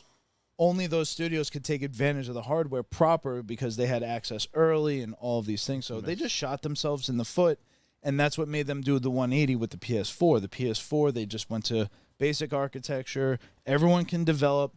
They knew volume would be a good thing, and because it was easy to develop for, you could also squeeze a little more juice out of it. And that system was huge. I bought that shit. It was huge. It looked like a Corvette. It was very like luxury. They were trying to sell caviar, where most gamers can't afford caviar, and that's where Xbox 360 and even the party system was just more fleshed out. Xbox Live won that. Xbox Live was just what incredible. I do miss on the systems these days, though, are the themes. I feel like there's a lack of that. I see that trending all the time. People want the themes back. Like the dynamic you could have themes like it's like space, old school PS2. If you or buy PS1. a game, there's like a background you can throw on your system, or like it's on PS4 idle had mode that. or whatever. Well, I remember on PS3 they used to like play a violin like symphony. Again, trying to sell caviar. It was like you turn it on and it'd be like these like an orchestra playing. I used to get the dynamic themes like when Batman came out. It was Gotham City raining and like fucking the bat signal in the background and shit. Like, well, here's the thing now. Cool stuff like that. To that point, the reason that doesn't really exist, I think, is because now when you put on your PlayStation, if you hover over, Elder Scrolls Online, it's gonna play Elder Scrolls music. It's gonna do an Elder Scrolls background. It's dynamic now. Background for the system. It's just like a solid color or something. Yeah. They could easily throw something in there. For the default. Yeah, I mean, I didn't realize that they don't have it because I never really changed that. But I do notice that, like, if I put my focus over Grand Theft Auto, it's playing the Grand Theft Auto song. The background's Grand Theft Auto. So I think because the interface is more dynamic to each thing, maybe that's why they dropped it out. Well, they went away from the themes. But it is an interesting call out. It's hard to say that PS3 was a failure when you got the Uncharted series, you got God of War 3, you got Infamous, you had Metal Gear Solid 4, and Resistance. Hard to say, like, failure. It just obviously wasn't a hit because of the things that we're saying, the cost and all the overhead. I just remember at the time being very bitter about it that I was too poor to afford a PlayStation, and buying an Xbox was almost like a fucking like political choice or something, where it's like fucking Xbox was better. Stick it to the man. Xbox just had the games. I remember we became friends on Xbox 360. Definitely, through Halo was definitely the it created friendships because it was just so accessible. Jumping on Xbox Live into a party, it was everything you dreamed of at that time. With all the accessories and shit, the little the antenna you get to connect to it, the shitty Wi-Fi antenna, the controller attachments with the keyboard and stuff. There was so much crap that you could. Well, first the Duke controller. That was the Duke. Oh, interesting. The first the mic plug-in, that thing sucked. Actually, I hated that. Oh shit yeah, so bad. the proprietary certain things were annoying. Actually, Phil said that PS3 still sold out the 360 though. I don't believe that. Is that true? Outsold in units? Maybe in price volume because they were so fucking expensive that you could sell 3 Xboxes for the price of 1 PlayStation. I think that the PS3 had like internationally, I think a resurgence towards the end of the life cycle of the system too, because then they started making it cheaper, more available. Yeah, PS3 sold more. PS3 sold 87 million units. Is that factoring internationally? I'm gonna imagine. I mean, I wonder in America what sold better. 360 sold 84 million. PS3 sold 87 million. Yeah, that's a good call. It's got to be definitely the Japan. It's definitely right. Asian market. They're not buying fucking Xbox in Korea Yeah. or Japan or wherever. It's absolutely true. In U.S., that's true. Here was the U.S. sales. Yeah, that's what I look up. U.S. sales. It's got to be fucking. Because I started with the 360. I had a lot of fun with the 360, but then it was kind of funny. It was a transitionary period because. The last game that I played on my 360 before I switched over to PS3 was the Duke Nukem Forever game, which was absolutely terrible. Trash. It left such a bad taste in my mouth. And then could get. Duke I got Nukem the PS3 and I got it, baby. Shake it, baby. I got the Where is it? Whatchamacallit? Infamous 2. And Infamous 2 was the first game that I played on PS3, and I was like, "This is nice." I watched Infamous. Never played it. I had to play Uncharted. It was good. When I saw the commercials for Uncharted 2, I had to fucking play it. I just had to. A guy from not Blockbuster, Best Buy suggested that series to me. He's like, "Do you like Indiana Jones?" I'm like, "I fucking love Indiana Jones." He's like, "You got to play Uncharted." The first 2 games were out at that time, and then they announced Uncharted 3 not long after I had beat 2, and I pre-ordered like the collector's edition. I got his fucking belt buckle, and I got the ring on the necklace and all that shit. Statue, the whole 9. Mm-hmm. And then 4 came out, and I think that was the last one that they did, right? It was Uncharted 4, and that was for the PS4. Never got into Uncharted myself. It's fantastic. It has a great story, great voice acting. It was one of those games from what I watched where it was very on the rails. You go here, and then it's like you got gameplay of the video. Hit X fast. To answer your question before, Xbox 360, 47 million U.S. sales. PS3, 29 million. Yeah! So, yeah, it was definitely a disparity. I knew it. In America, it had because everybody was getting that. So the big thing, honestly, the big market is Europe, 30 million. Japan only had 10 million sold, but that's also because of the population. Oh, it looks like Edge is coming out now. So, yeah, we're watching SmackDown as this is on, and apparently it's Edge's last match on SmackDown. He's on the edge. He's got that look on his eye. But here's the thing: people are now fans are theorizing, they're speculating that after he's done with WWE, he might go to AEW because that's where Christian is, who is his best friend, brother on screen. He always said he wanted his last match to be with Christian, so that would be interesting. Love Edge. Edge is definitely one of my favorites. He should have made it in the top 10 because he actually has a lot of. At least the top and 20. Accolades. Definitely in the top 20. Yeah. You go to the 2 cam? What's up? You do the 2 cam? Oh, yeah, I got you. Pass me the vape bag before you go. I'm going to switch to yeah, good for Edge. He's somebody that loves the product. He's somebody that loves was a the fan, business. Started off as a fan, and then got to work with his heroes and shit. Yeah. And killed it. He was tag team champions with Hulk Hogan. Yeah. at one point. And he was a huge Hulkamania fan, like as a kid. Like I remember like them like doing an interview with him at some point, and he was like talking about like how like he was a huge Hulk Hogan fan as a kid and loved wrestling, and I resonated with that huge because when I was a little kid, who the fuck wasn't like Hulk Hogan their favorite? Like before the Attitude Era. Like Hulk Hogan was the you're top a dog. You're if you're gonna say you didn't love Hulk Hogan. Yeah, you're full. It's of like shit. saying you didn't love Santa Claus. That means that something like happened. Say what to you want about him now with all the shit that came out with the unions politics, or whatever, with fucking people over or whatever. Hulk Hogan was the GOAT of his time. You know, he's just and I hate that people try to like at least tarnish that or pretend like he wasn't their favorite back in those days. But Edge is great. Yeah, Edge was part of that prime, Attitude Era with Christian and with Lita and with all those stories. And his career was cut short because he had a neck injury. And I remember he won at WrestleMania. So many neck injuries, it's unfortunate. Yeah, even more recently with Big E. So somebody said that in the comments, but I was not able to find anything. I saw something referencing that where he was. They kind of announced it at this SummerSlam event. See, I wasn't able to find anything about him saying that he was done for good. I don't know if it came from him. Yeah, maybe it was bullshit. But like his doctors told him that he shouldn't wrestle anymore. But I also read an article where he was like doing well with his training, and they said that he was on the path to recovery. He was just waiting to be cleared. It's pretty kind much of like it's ambiguous there. I don't know. Yeah, we'll see. What's the truth? I hope he comes back.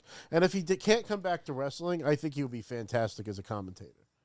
Yeah. He brings the energy. He has the knowledge of the business. He has the love for it.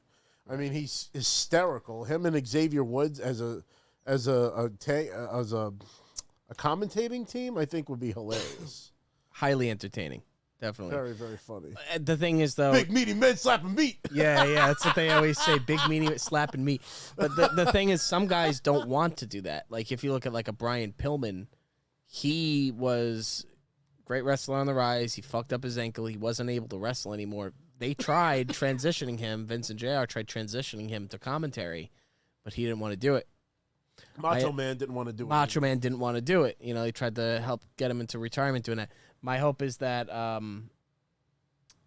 don't know. I don't think he would turn that down, though. I think that he would. If he could enough. never wrestle again, I think that he would at least want to be involved in the business in some way. You gotta imagine. I like him. I think he's great. I think he has great energy, and he looks like the wrestlers of old, the big fucking dude. Oh yeah, he's definitely a callback.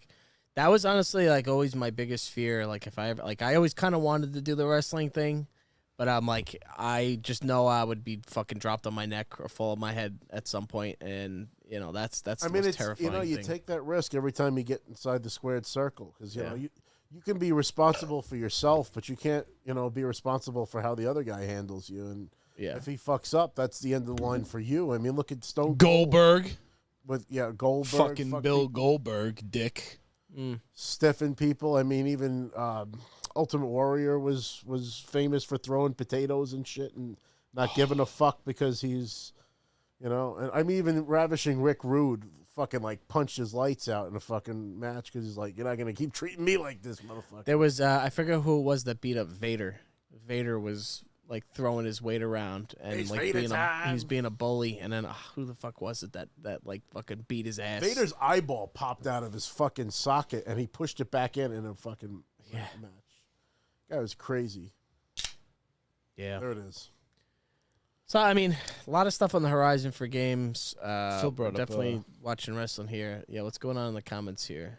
Well, actually, you know what? One thing I wanted to say about SOCOM, you asked like, oh, what could make it good or like, not fucking feel plastic. Start small. Do battle royale. Like SOCOM was Spec Ops, right? So I can just imagine a parachuting in, maybe theme it more at night instead of during the day with like more night vision. I don't know. Make it something grounded and like lean into the things that made SOCOM great. I think everything that drew SOCOM in was that it was spec ops. You were fucking this like tight tactical team. It wasn't like open warfare Battlefield style. It was more objective based, kind of like how Yes, Siege is. So right. you would have hostage extraction. So you would have terrorists versus the Navy SEALs. You were always the SEALs, pretty much. It was the SEALs versus whatever terrorist organization. Right. And the terrorists would have hostages. And so you'd have 3 hostages in a room, and it was a little different from Siege. You can offend anybody. No, they would still be able to do that. But they you definitely have like a compound that you have to defend, and like a spec ops team has to them all Russians. Well, same thing, just hostage extraction. Infiltrate the Russian compromised compound. Exactly. You could put it at whatever time frame, whether it's the 80s Cold War or bioweapon, whatever era it might need to be. Phil brings a good point, and I kind of merge it into the SOCOM conversation. Bring back Spies vs. Mercs. Splinter Cell, Spies vs. Mercs. Is that what it was, Splinter Cell? Such a great multiplayer mode because there was the tactical sneaking spy team and the mercenary fucking defense group. So the Mercs were infiltrating the building or whatever. Like a siege type. Yeah, and you'd fucking, hang from the pipes and try to, pull like the stealthy, shadowy shit. That's what I'm You'd hoping come up for behind this. people, and when you grab them, you could whisper into their fucking ear. You'd be like, I got you, shit. bitch. I fucking got you. Hey, fuck now. Where's your friends? It would be so... It was so funny because of those things, and I feel like, with SOCOM, you could bring in some of that maybe. Maybe it's, infiltrate the compound. There's a defense and an offense. They could definitely do it, and they start small and build. Do a Sea of Thieves thing. Do a really cool game engine. Make it where you could use the parachute even after the drop, kind of bring in some of those Battle Royale style things. That sneaking around shit is what's got me looking forward for that Wolverine game. Because there was a game called, I think it was X2, Wolverine's Revenge or something like that. It was supposed to tie with the one with Deadpool and all that shit, the terrible Deadpool and the Stryker and the Weapon X program.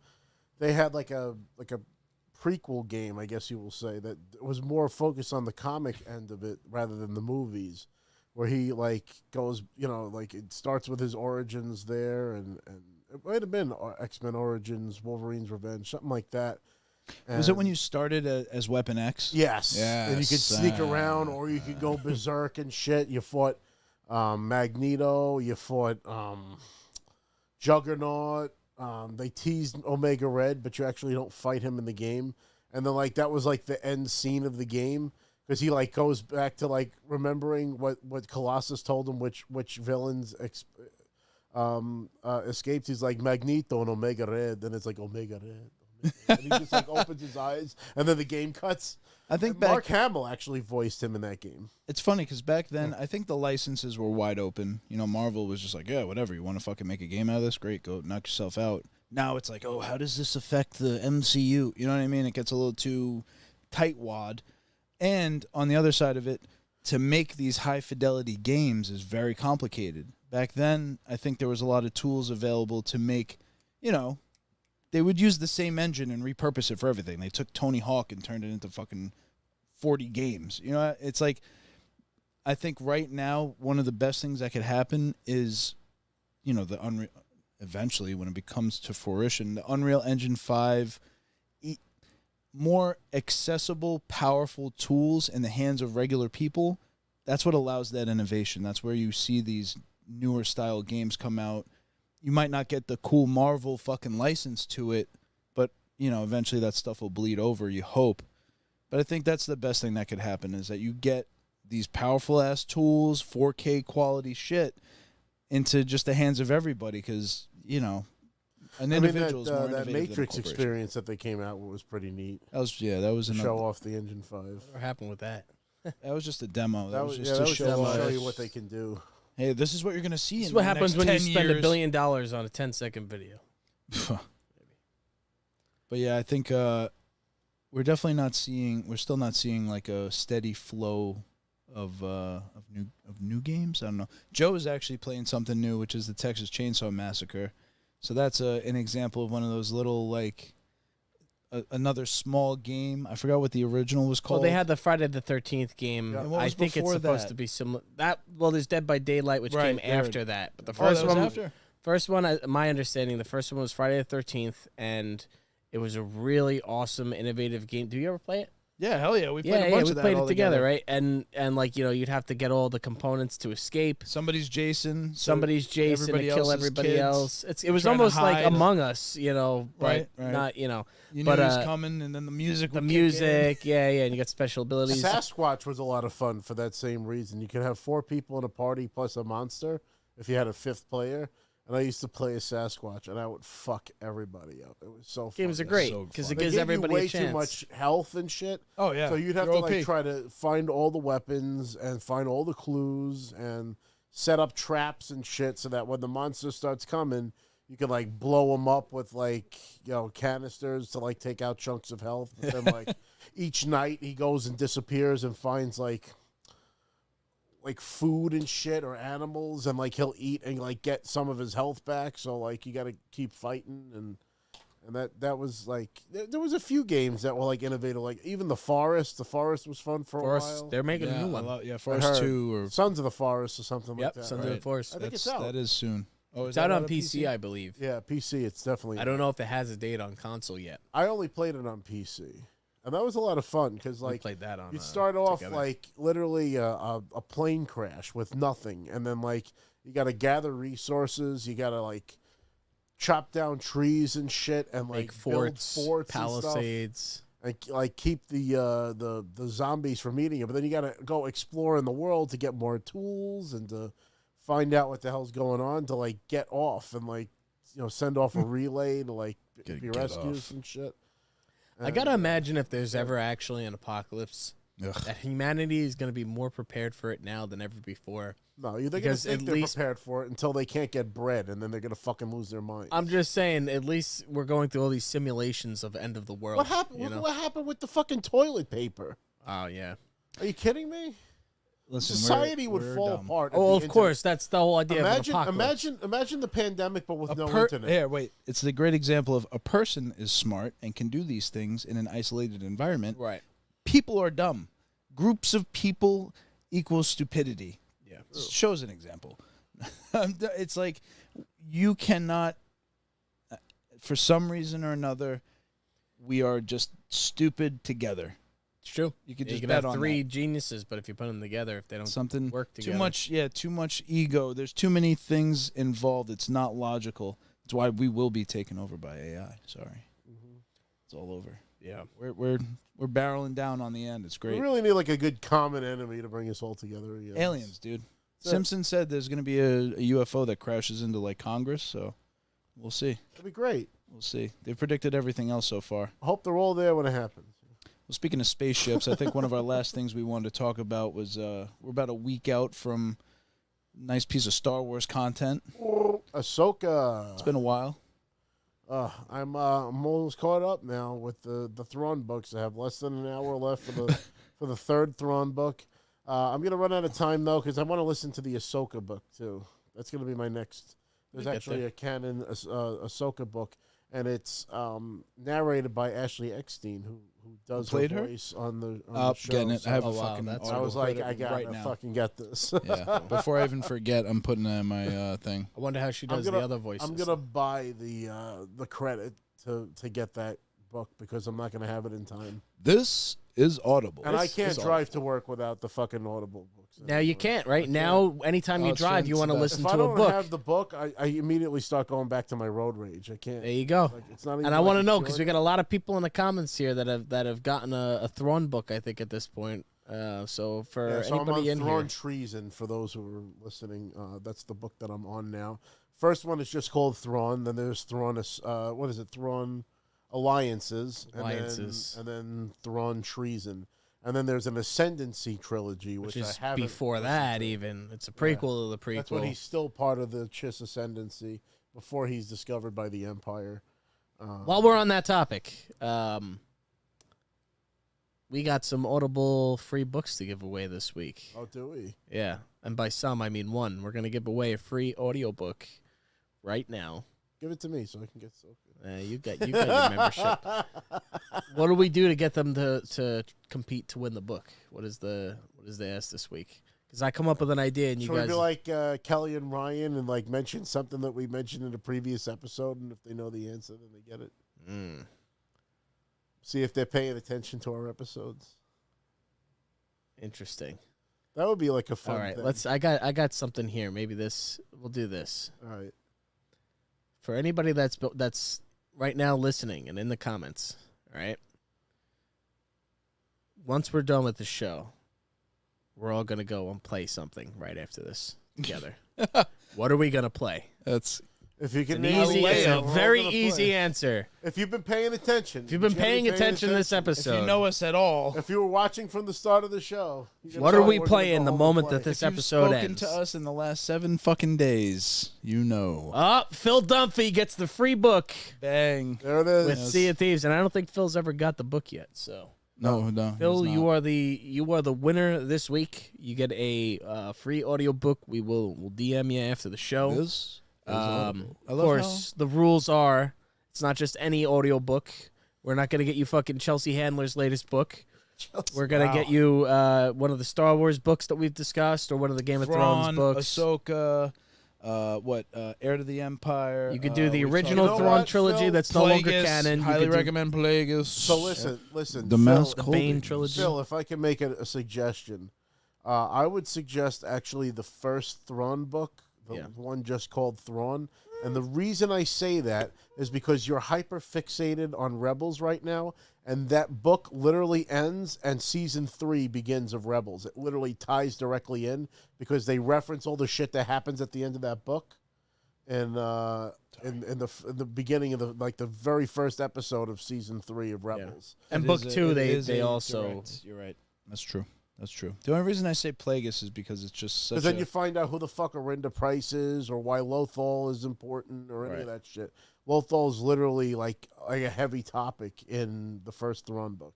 And then even in book 2, that takes place after one of the seasons in Rebels because they reference it. But for now, even if you've never seen Rebels, like I've never seen it, makes me want to see it. I just know that Phil's like watching it again right now. So I'm like, if you're watching it again, do what I did, because I actually finished the first Thrawn book right before I started season 3 of Rebels, and it was just a perfect timing. I was like, I wouldn't have known what the fuck they were talking about unless I just listened to this book. So it's funny in the comments. I'd like to guess.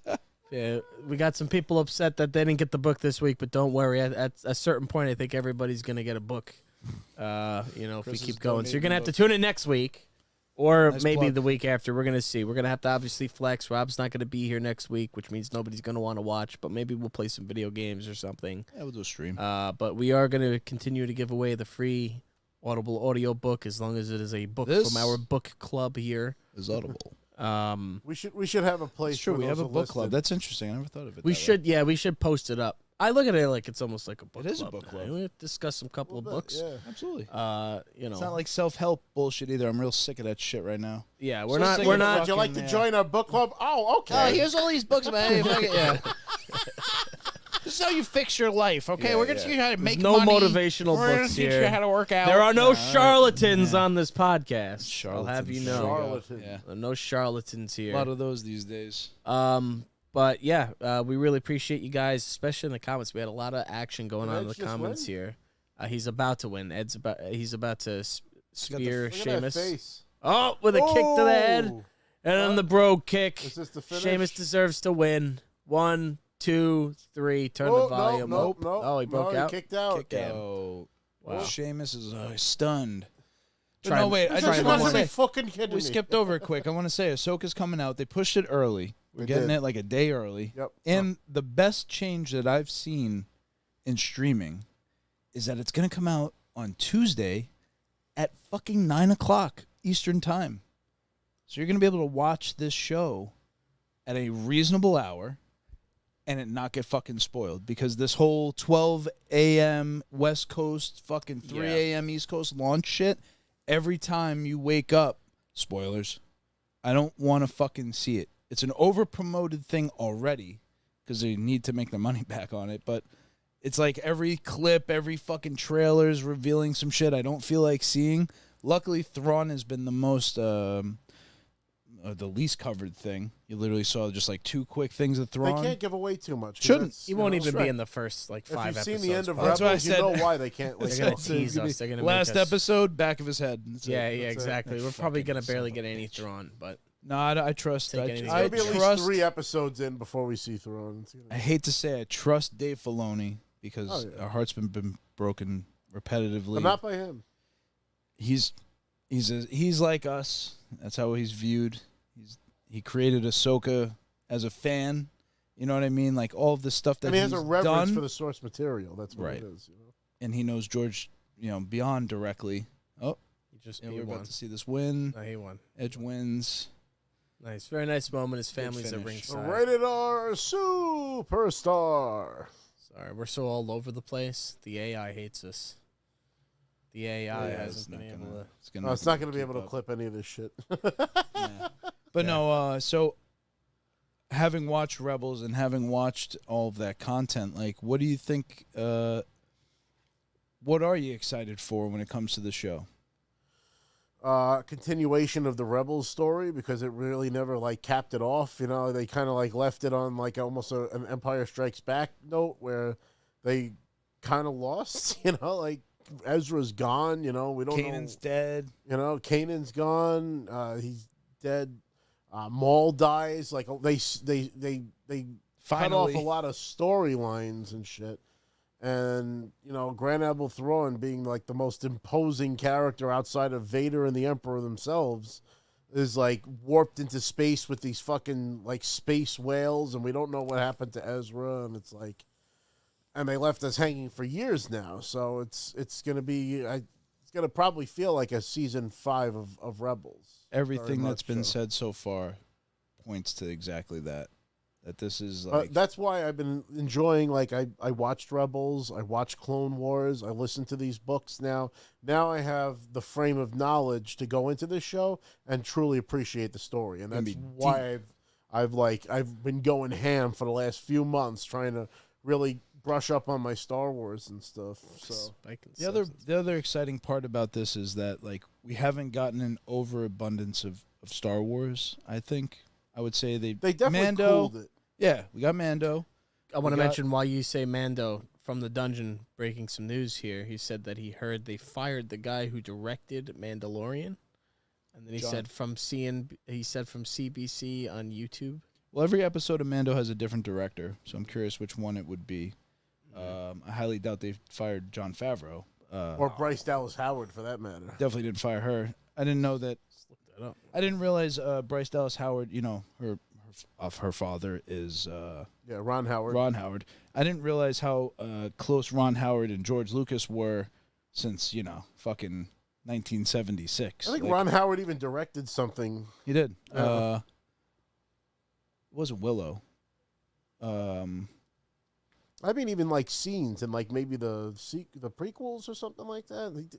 He did some kind of work. Really? With Star Wars. Yeah, I'm pretty 90% sure. But anyway, that whole connection made sense when I was like, oh, Bryce Dallas. That's why she's. And Bryce Dallas Howard actually voiced Yaddle in the Jedi Tales, Tales of the Jedi cartoon where Yaddle fights Dooku and Dooku kills Yaddle. So I think, as opposed to Marvel, because we were talking before about, we're repping the shirts right now, actually, and I always have faith in Marvel and the characters and the potential, but Secret Wars sucked, and there's a lot of, they're not putting out good shit.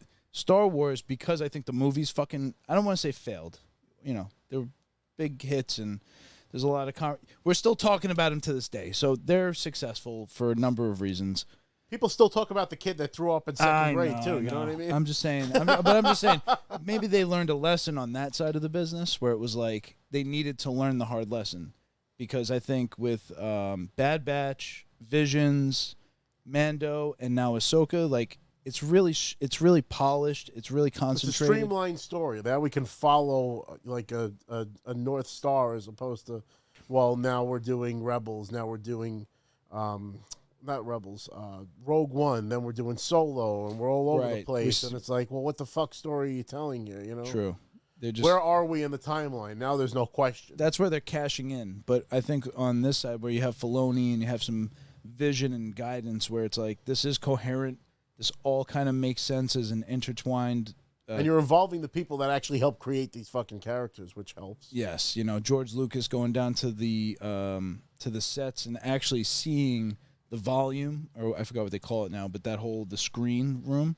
He's like, this is what we were talking about back in 1980. And it exists because of him. You know what I mean? Exactly. Like, he is a direct thing. Part of that innovation. He is the. It's like somebody going and visiting their grandchildren. It's like he saw this back before it existed, and now that it exists, it's like, here it is. Like I'm sure he's thinking about how to take it even further and stuff. I'm sure it's funny now because I feel like, wouldn't he feel inspired to do something? And I'm curious if that were ever to happen. I think Filoni is the closest we're going to get to Lucas working for Star Wars again. You know right, what I mean? right. And some would say that's good because Lucas, as much vision as he had, sometimes really was fumbling things and didn't have the same polish. Much like Obi-Wan. Obi-Wan. And now Luke is, taking over the franchise. It's funny. Apparently, Ewan McGregor was lobbying for a season 2 of Obi-Wan. I heard about that too, but it wouldn't make sense. I'm like, what are you gonna tell? You're gonna maybe I don't know what you're gonna. And then the Sand people needed my help. Like what are you gonna do? Well, they have Luke was kidnapped. How many more stories for a Jedi that's supposed to be hiding from the Empire? How many stories are you gonna have? Yeah, and then we had a dust storm for 4 days. Dude, yeah, that whole the lightsaber moment at the end of Obi-Wan just doesn't make any sense, but it's okay. I'm sorry, when Luke is at home. Doesn't Luke get kidnapped right at the end of it? And his aunt and uncle have to fight off the fucking the it's not a Sith, but the Inquisitor or whatever. Yeah, and they kill him. Reva. It's kind of like, what the fuck? Why? Well, Reva's why even brush that close? Why even take the story? Because they needed to get people to watch shit. It goes back to what I was saying. It's not about the telling a story. It's about putting asses in seats. It's like, how many people can we get to watch this? Oh, we're bringing back Hayden Christensen and Ewan McGregor for the first time since the prequels. Oh, man, everybody's going to fucking watch this, whether it's a steaming pile of shit or not. Kathleen Kennedy always has something to do with those things, too. And I'm like, the stuff that she's not a part of. Because that's the problem, is that she's a producer. Yeah. She's not an artist. She's not the creator of this product. She's just looking at it from a mathematical standpoint. What is going to make this successful? Well, we'll bring back beloved characters that need a resurgence, that people feel like they need to see more of. I mean, if we see Luke Skywalker as a kid, all right, that's cool. You get to see Obi-Wan Kenobi give him the fucking ship that he's playing with. Maybe that's confusion. That's like, if you wrote it down on paper and like, oh, this is what people are going to want, right? But I'm like, to me as a fan, I want less of that. And I just want more of the character that I like. It felt like with Disney for a while, it was like, we're giving you this whether you want it or not, and you're an asshole if you don't like it. Yeah. Well, is it that people want Obi-Wan or they want, like, Ewan McGregor? That's a good point. I feel like that's a great part point. of what people it is, felt like too. they didn't get enough or Ewan Hayden McGregor. Christensen. Because really, think about it. I don't need more. Hayden. Hayden Vader? I'm all right with Hayden Vader. I want to explore that. It's like you have this guy that he just has 10 years of his life that they have no content for. I don't know. The Clone Wars is actually that's the thing. The Clone Wars Anakin is the Anakin in everybody's head. That's Anakin. I'm talking about young Vader, because how much time between Obi-Wan, the show, and the first Star Wars was there? Sorry, yeah. New Hope. He's a young adult or an adult to an old man. So you have 10, 20 years, 15 years. I don't know how long it's been between 15, the two. What is Luke, about 6? Well, there was a whole joke about how he could have aged so much in like 10 years or something, if you remember. It was like, oh, here's Ewan McGregor, here's Alan McGinnis. Here, how did he age in 5 years or however the years? So I know it wasn't Luke that was long. Like 18 or something like that. The original. Yeah, he's a little because kid, and the then movie was made in 1976. Exactly. You have to let those things go. Suspend disbelief for a moment. I'm saying I don't have a problem with Obi-Wan having because I don't believe Obi-Wan just sat there and fucking stacked rocks for 10 years waiting for Luke to grow up. What he did was he became a hermit. They said he's a strange old man. Luke knows him but doesn't. You know what I mean? But you know that strange old man's actually old man Jenkins, Mr. McCabe, who used to live down the block from me. Fucking creepy guy. I don't know what he did for most of the day. Like I can say he's a creepy old man, But for fucking 12 hours out of the day, I'm sure he wasn't having fucking adventures that's worthy of a Disney Plus series. No, you know but I'm sure Obi-Wan was. I'm sure Obi-Wan was. So that's where I'm like, I'm kind of okay. Obi-Wan had to stay like out of the fucking limelight, and I think that yes, he did have to be under the radar for sure. I would think of it this way: Obi-Wan is strong with the Force, right? So the Force is always pulling at him. In a way, if you've looked at it in that sense, he's always. Well, don't forget he's training. He can't to learn look the other way. It's hard for him. He's been a Jedi his whole life. He was a child when he went into the Order. So to turn the other cheek at every little thing, it's just not possible for a guy in that way. But are we going to turn Obi-Wan into Jedi Mando? You know what I mean? Where he's just going on missions to save everybody. It's like I get it. I get that. I do get that. It's tough because they could probably make a really good show where he's like just talking and like doing diplomacy and whatever, but people would find it boring. Like the Star Wars prequels, the first one or two. He can't do any of that though because he's just not involved in that way. He's like he would only be getting involved at a small level. He's like a knight whose kingdom fell. You know what I mean? And everybody on the planet thinks he's an asshole anyway. He's a hermit, so he can't be out and about fucking doing. Well, but that's the thing is Obi-Wan shows, even though he's trying to hide, he keeps getting pulled back in. And I mean, not for nothing. When he's in the cantina, he fucking cuts the guys off with the lightsaber. He doesn't give a fuck anymore, clearly. Because he's leaving that planet. And he probably knew he was going to die on this mission. The stuff that makes... Let me cut off one hand before I go. He's like, I'm leaving here anyway. Fuck it. Well, I mean, let's face it. This. I can Luke cut the guy's hand off. the fucking hope, and he was about to get killed in a bar. Obi-Wan's like, I protected this fucking kid for long enough. State of Florida. It's the state of Florida. Yeah, I'm taking this guy's fucking hand off. It's funny because in Clone Wars, in Rebels, you do get one of the best Obi-Wan scenes, and it's very quick, but it's the last Obi-Wan Maul battle. Right? Kenobi! And, Kenobi comes out. He's old. He's Alec Guinness Kenobi, and Maul is basically the only reason Maul survived the whole thing was because he wanted to kill Obi-Wan so bad. That was literally the whole motivating factor. Driven by revenge. Well, wasn't like his legs cut off and he had like spider legs or something. Yeah. He had like spider droid legs. Well, no, brother they found that him in Rebels. Yeah. He's like basically like lost. He lost his mind. They take him back to what the fuck is the name of that planet Dathomir? where they come from? Yeah, Dathomir. Right. And they take him to the Night Sisters and like they basically like use spells to like bring him back. And then he takes over the Black Sun. That's right, because his people are, what is that? Like magic. Was it the Black Sun? No, it was the Crimson Dawn that he takes over. The Black Sun is Crimson Dawn was the Mandalorian. Yeah, the Black Sun is the Prince Zysor from Shadows of the Empire. Oh, deep. I don't know. That's the green dude with the ponytail. But his brother finds him. His brother. So Darth Maul has a brother. Like a character. Yeah. That's who I believe finds him, like locates him in the fucking sewer. Yeah. And eventually he gets back, and he is a big part of the fall of Mandalore. He's integral in that whole thing. Well, he takes over the Night Watch. Like he becomes like those other. I thought the whole idea.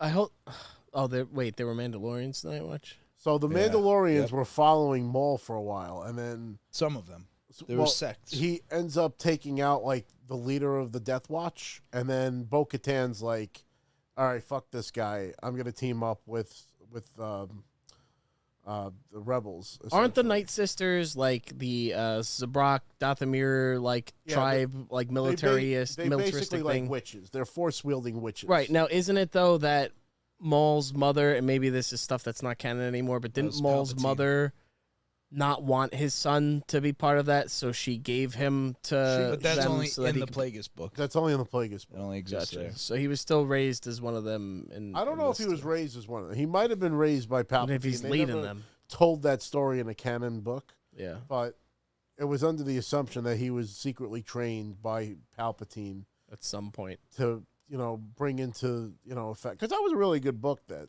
Plagueis book. Hell yeah. Not canon, but it's very good. Damask. It should be fucking canon. I hope one day they figure out how to integrate that properly, because then it makes... I was waiting for it. In my head, I was just like, perhaps. Give us a perhaps. I was going to say, I swear to God. That's so Thrawn's voice is so great. It's just like tired. I love it. just like, I'm not gonna get upset over anything like ever. Yeah. Logical. His whole thing is logic. Yeah. We got and just to put a bow on the whole discussion, Obi-Wan is 9 years before A New Hope and 10 years before Revenge of the Sith. It's too close if you looked at it from a aging perspective. Well, but my point was that forget Darth Obi-Wan Vader, even. Obi-Wan. Look at Vader. That's 10 years of Vader doing who knows what. I feel like there's a lot of young Vader. You could have Hayden play him. There's a lot of good young Vader material. Really, what it is him hunting down the rest of the Jedi and being the Emperor's there you go for tool. That's really sounds like a show to me. They've played with that time period a ton because there's even the comics aren't touching that shit anymore. Now they're like, well, that's what the Force Unleashed was. The Force Unleashed. Well, then it begs the question: should you just move on to a whole new story with new characters entirely? That's what they're going to start doing. I think they're going to actually go back in the past and start doing High Republic shit and like the founding of the Jedi Order and like telling the stories that George never told. Yeah. But George has been on record to say that he doesn't believe in doing beginning stories. He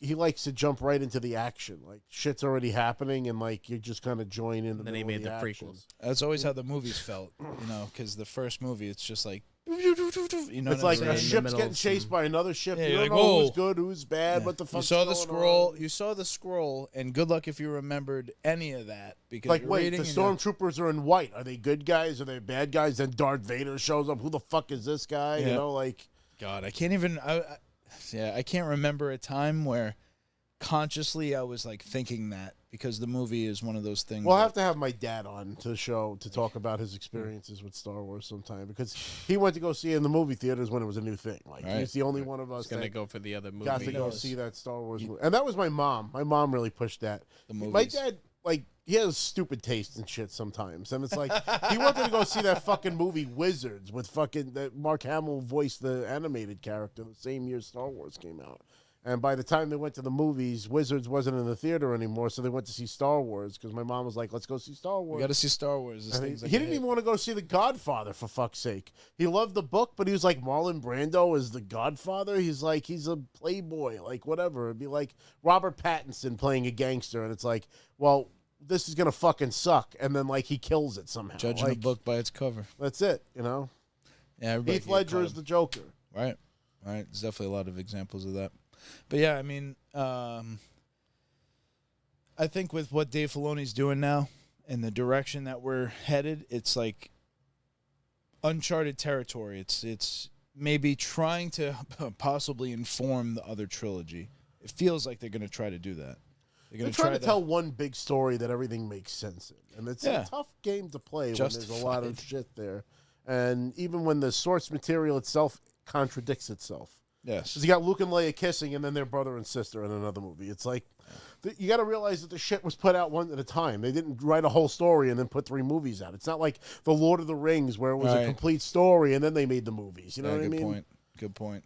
It wasn't, the foundations weren't like Game of Thrones. Let me ask you this before I want to play some Sea of Thieves at some point. How would you feel, do you have an opinion, if they went back, let's say, and edited out the kiss between Luke and Leia? Stupid, dumb. If they said, well, we want to make the timeline, we want to fix it, we cut that touching out. Star Wars. No, so you feel best left undisturbed, Untouched. even if it does create a weird kind of plot point? It doesn't matter. They don't know that. Cinema. It emphasizes that they don't know. Well, and the whole point, too, is that they don't know. It's not like they fucking made out and enjoyed it. She just did it to make Han jealous. Galaxy, it was just to get to Han. Yeah. More than anything. Luke didn't understand the Force. The Force brought them together. Because the Force has a will. That's what I meant by the Obi-Wan thing I was saying before. And that's why they say you have to have the will of the Force, because if you're meant to win, the Force will help you win. But the Force has its own agenda. So if you're trying and you're not succeeding, it's the will of the Force. So that's why they kind of gave it up to the Force, because it's like, well, the Force, it obeys our actions and stuff like that, but it also guides our destinies. That's heavily focused on in the Plagueis book. Not canon, yes, we know. But the will of the Force was that there was a balancing needed, which was a rise in the dark side. It was definitely a requirement because of the Jedi and the corruption and the stuff that Ahsoka experienced as well. Yep. It was like this needs to end. The stuff in the Clone Wars with the father and the son and the daughter. And Plagueis was like, I will either die here now, or the Force will keep me alive because its will is for us to take over. And I forgot what power it was. I think it was like the one to bring people back from the dead. No, he realized regenerate the Force himself. He was able to regenerate himself using midichlorians and stuff. Yes. So he was able to heal himself and use back to things. Damask Holdings is looking to shore up alliances. Really, really deep voice. The banking guild. The banking. Got 4 hearts. Damask Holdings is Damask. Well, that's Thrawn. There you go. Give us some more Thrawn. Perhaps. That's his main I line. love that. We haven't heard his voice. There's nothing yet trailer-wise, right? Think of it from this perspective. Have we not? I don't think we've heard it. So I I'm will say curious, that I don't like that they didn't do anything different. They just made him blue in his eyes. They didn't give I him want any more prosthetics. like pronounced cheekbones or whatever the fuck, but whatever. He's also old. His voice does sound, at least from what I have heard of his animated voice, his voice is all right. And I think Lars Mikkelsen plays his voice in the show. So that's why they cast him as the live action. I have to look that up. I'm not sure if that's true. But And he's brothers with the other Mikkelsen? Yeah, Mads Mikkelsen. Phil said right here. He Mads said Mikkelsen is the one that develops the Death Star. Remember the one that had the technology and built he made the exhaust hole through. Right. So both brothers are actually technically involved in Star Wars. That's funny. I didn't even think of that. Phil says Thrawn's voice is the same from Rebels. It's the same actor. So there you have it. And I heard that voice, and it's close enough to the books. It seems like to me. It's not the same. I have but a feeling. I didn't realize that they cast the guy from Rebels. I didn't realize Mikkelsen was. Mikkelsen was the voice. Then that's the best thing you could have done. Besides making, I just don't like the way that they made him look. If you watch Rebels, watch Rebels though. I am. Well, I'm getting there. I'm getting through Clone particularly. Wars. Maybe the first season's a little rough, but the kid's juvenile and but it's important too because it shows really the spark of the rebellion. He gets on this big broadcast, and Ezra's the very first one to say, "Fuck this empire. We should do something about this because this is what they're doing to us." And then a lot of systems heard that and started thinking about maybe we should start forming an alliance. And then it tells that whole story about how that's why it's called Rebels, because they literally formed the Rebel Alliance during the course of this show. Right. Yeah, we'll definitely watch that. But and this Phil says, honestly, the first season was great for me on the rewatch. I'll give it a try. We'll get there. I'm trying to get through Clone Wars and lots of other things, but until then, we're going to be playing some Sea of Thieves. Yes. We're very much looking forward to doing that. We've been going for, we're we're also at the 2 hour mark, so I feel like this is pretty good. But should have worn my pirate hat for the we want you guys to tune in. We're going to do something shandy. next week. We don't know what we're going to do next week yet. Maybe some gaming. Maybe we'll take a break. We don't like doing that, but we do love hanging out with you guys. So definitely looking forward to that. Rob, send us off. Let them know what you're doing next week again. Once again, I won't be around next week because I'm going to be in Harlingen, Texas for RGV Super Anime Fest. I'm really looking forward to this. Steve Bloom is going to be there, who, for Phil, he'll enjoy this. He's Zeb Aurelios from Rebels. He's Spike Spiegel from Cowboy Bebop. He's Mugen in Samurai Champloo. He's He was Wolverine and the X-Men. He's been doing voices. He has the Guinness Book of World Records record for most voice acting gigs booked for. Wow. In the entire world. So pick his brain. I'm definitely going to pick his brain. In fact, during the pandemic, I actually signed up for his online voice acting class. So I was actually taking his class. He knows me, so once I see him, it'll be cool to see him again. I met him at Star Wars Celebration when I went that time. Awesome. Made a point of going over to him. But this is the Break Room Podcast. Thank you so much for the new folks, the new faces that tuned in this week. If you like the show, please tell your friends. Hit that subscribe button and that notification button so that you know when we're going live. This has been the Break Room Podcast. Snoochie Boochies, and may the Force be with you.